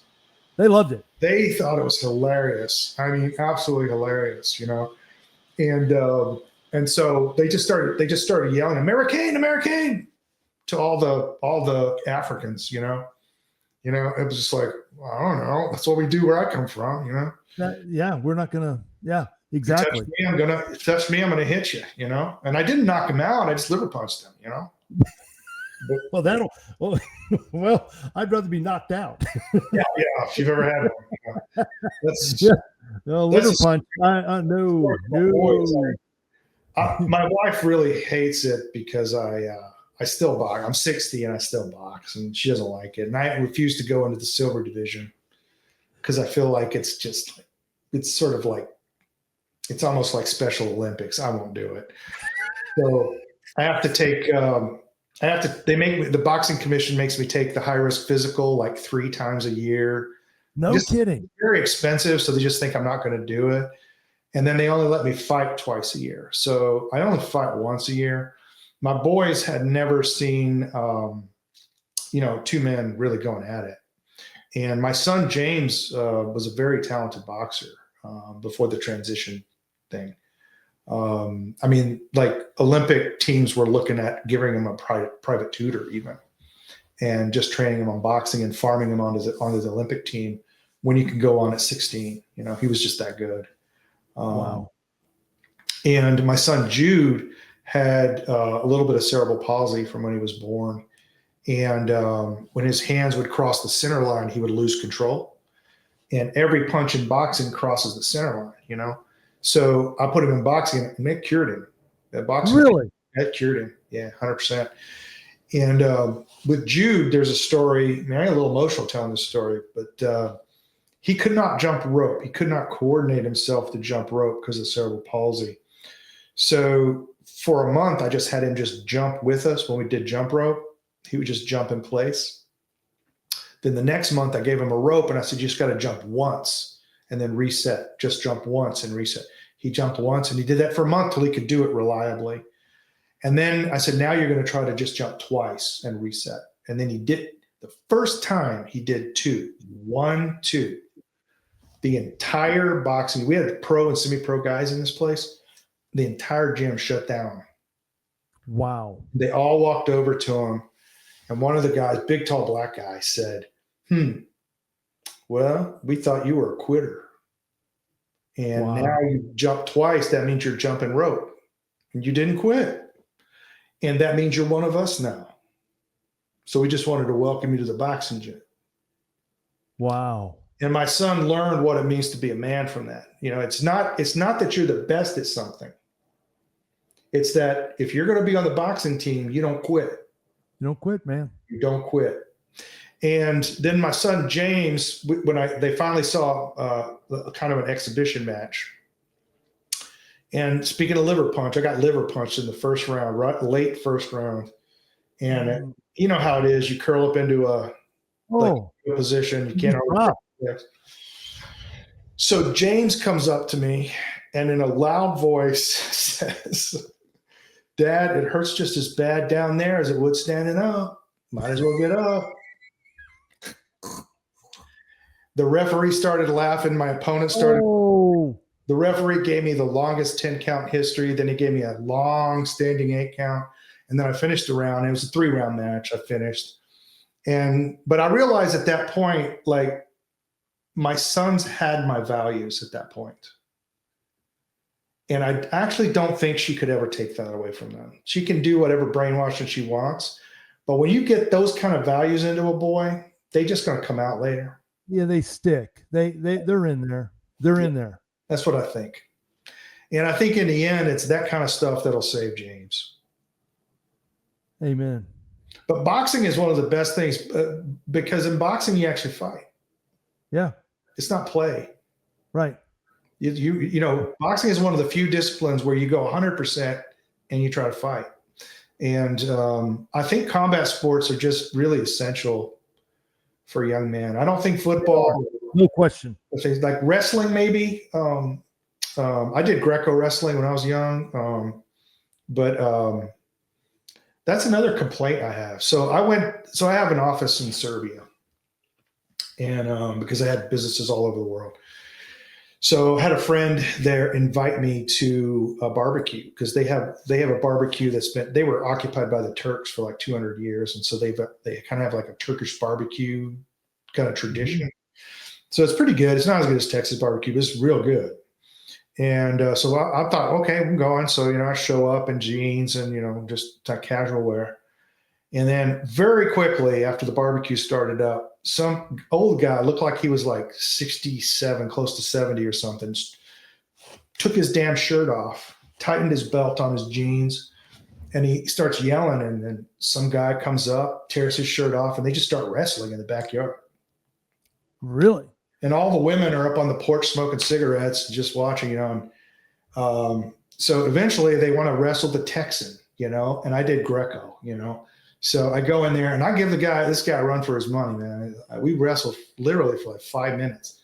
And then finally he fucking tosses me, and no mercy either. I mean, he tossed me hard. It was basically a half suplex. I mean, I hit the ground. No kidding. And it turned out this guy was like some super, like when his youth, when he was in his 20s, he was like a Serbian national champion wrestler. But this is what men do in other parts of the world. They don't go and watch football and sit on a fucking couch. Oh, God. They go in the backyard and box. They wrestle. They go hunting. They don't do shit like we do it, And so I never let my boys get into that culture. So, they heard all these tall tales about me when I was a kid from my grandmother about me hunting rabbits with Apache hunting sticks, which is all true. So they said, well, we want those, So I got them some hunting boomerangs from Australia, legit hunting boomerangs.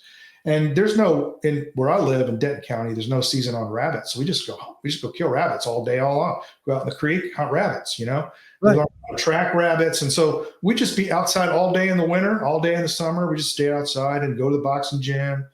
Both of them wanted to do jujitsu for a while. Then they found out they like wrestling a little better, But that's the kind of stuff we did. I had mats here. They would just spontaneously go and start doing wrestling throws, quarter suplexes and shit, just here at the house. One time I was in Target and I had a rule I called rugby rules. In rugby, you can't touch anybody above the collarbone. Okay. Instant ejection. And if you get ejected for it, they can't replace you. They play a man down. So it's like a very serious rule. You don't ever violate in rugby. You don't touch anybody above the collarbone. But anything below the collarbone is pretty much legal, right? So I called it rugby rules. So my boys could punch and hit each other anywhere they wanted, as long as they didn't do it above the collarbone. And they extracted a promise that when they turned 13, they'd be able to hit to the head. So I said, okay, I'll buy that. So they were in Target. They were doing body punches, trying to get an angle and catch a kidney punch or whatever. And, they called the cops on me in Target. No kidding. Called the cops on me. Cop comes up and I said, oh yeah, my boys are boxers. They're just doing practicing body punches, taking angles, working their footwork. And he said, oh really? And so my boys, not knowing any better, said, yeah, watch, check it out. Check this out. And my son had a real fast jab.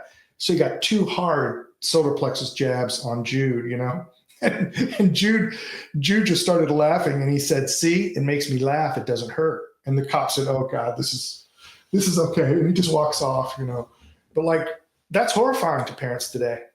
Well, it's horrifying to feminists. Yeah. Yeah, it wasn't a man that called that in. It was let's say who called that in. That's right. Yeah. And then for me, like my kids, my uncle pretty much raised me. My mom didn't. So my uncle basically just said, well, you just live with the consequences of what you do. I don't have to punish you for anything. Remember the Kung Fu show with David Carradine? Yes, sir. Kung Fu. Yeah. Absolutely. So we could get 2 channels, and I could watch 30 minutes of Kung Fu before the news came on the other channel. So my uncle would let me get in 30 minutes of Kung Fu once a week. That was the total extent of my television time. And so I went into my bedroom afterwards. I was doing some chop socky Kung Fu moves, and I kicked my window out. Oh! And so my uncle comes in and goes, "Ooh, that looks dangerous. You better put all the glass and put it outside the window and cleaned all the glass and knocked it off the window." And then he looked at me. There was like 2 feet of snow on the ground. He looked at me and said, well, how are you going to sleep now that we know you're so irresponsible you can't keep your windows? What are you going to do now? Uh-huh. And he said, I want you to get some towels in there. Be sure to seal up the bottom of the door because I don't want it to get cold in the rest of the house because I'm going to sleep. So I had to go to work until I could get a glazier and pay a glazier to replace it, you know? Yeah. And one time I left the gas cap off a pickup because I was driving when I was 11 on a hardship license. And I was dragging salt licks out into the pasture and left that cap off. And he said, well, how are you going to get the salt licks out now that we know you're too irresponsible to operate a truck? So I had to make a sled and haul them out by hand. You know, like he just did that kind of stuff with me, right? Yeah. So I kind of did the same thing with my boys, you know, like don't make me make a rule. You know, your room doesn't have to be perfectly clean. Just don't let it rise to my attention. You know, Right.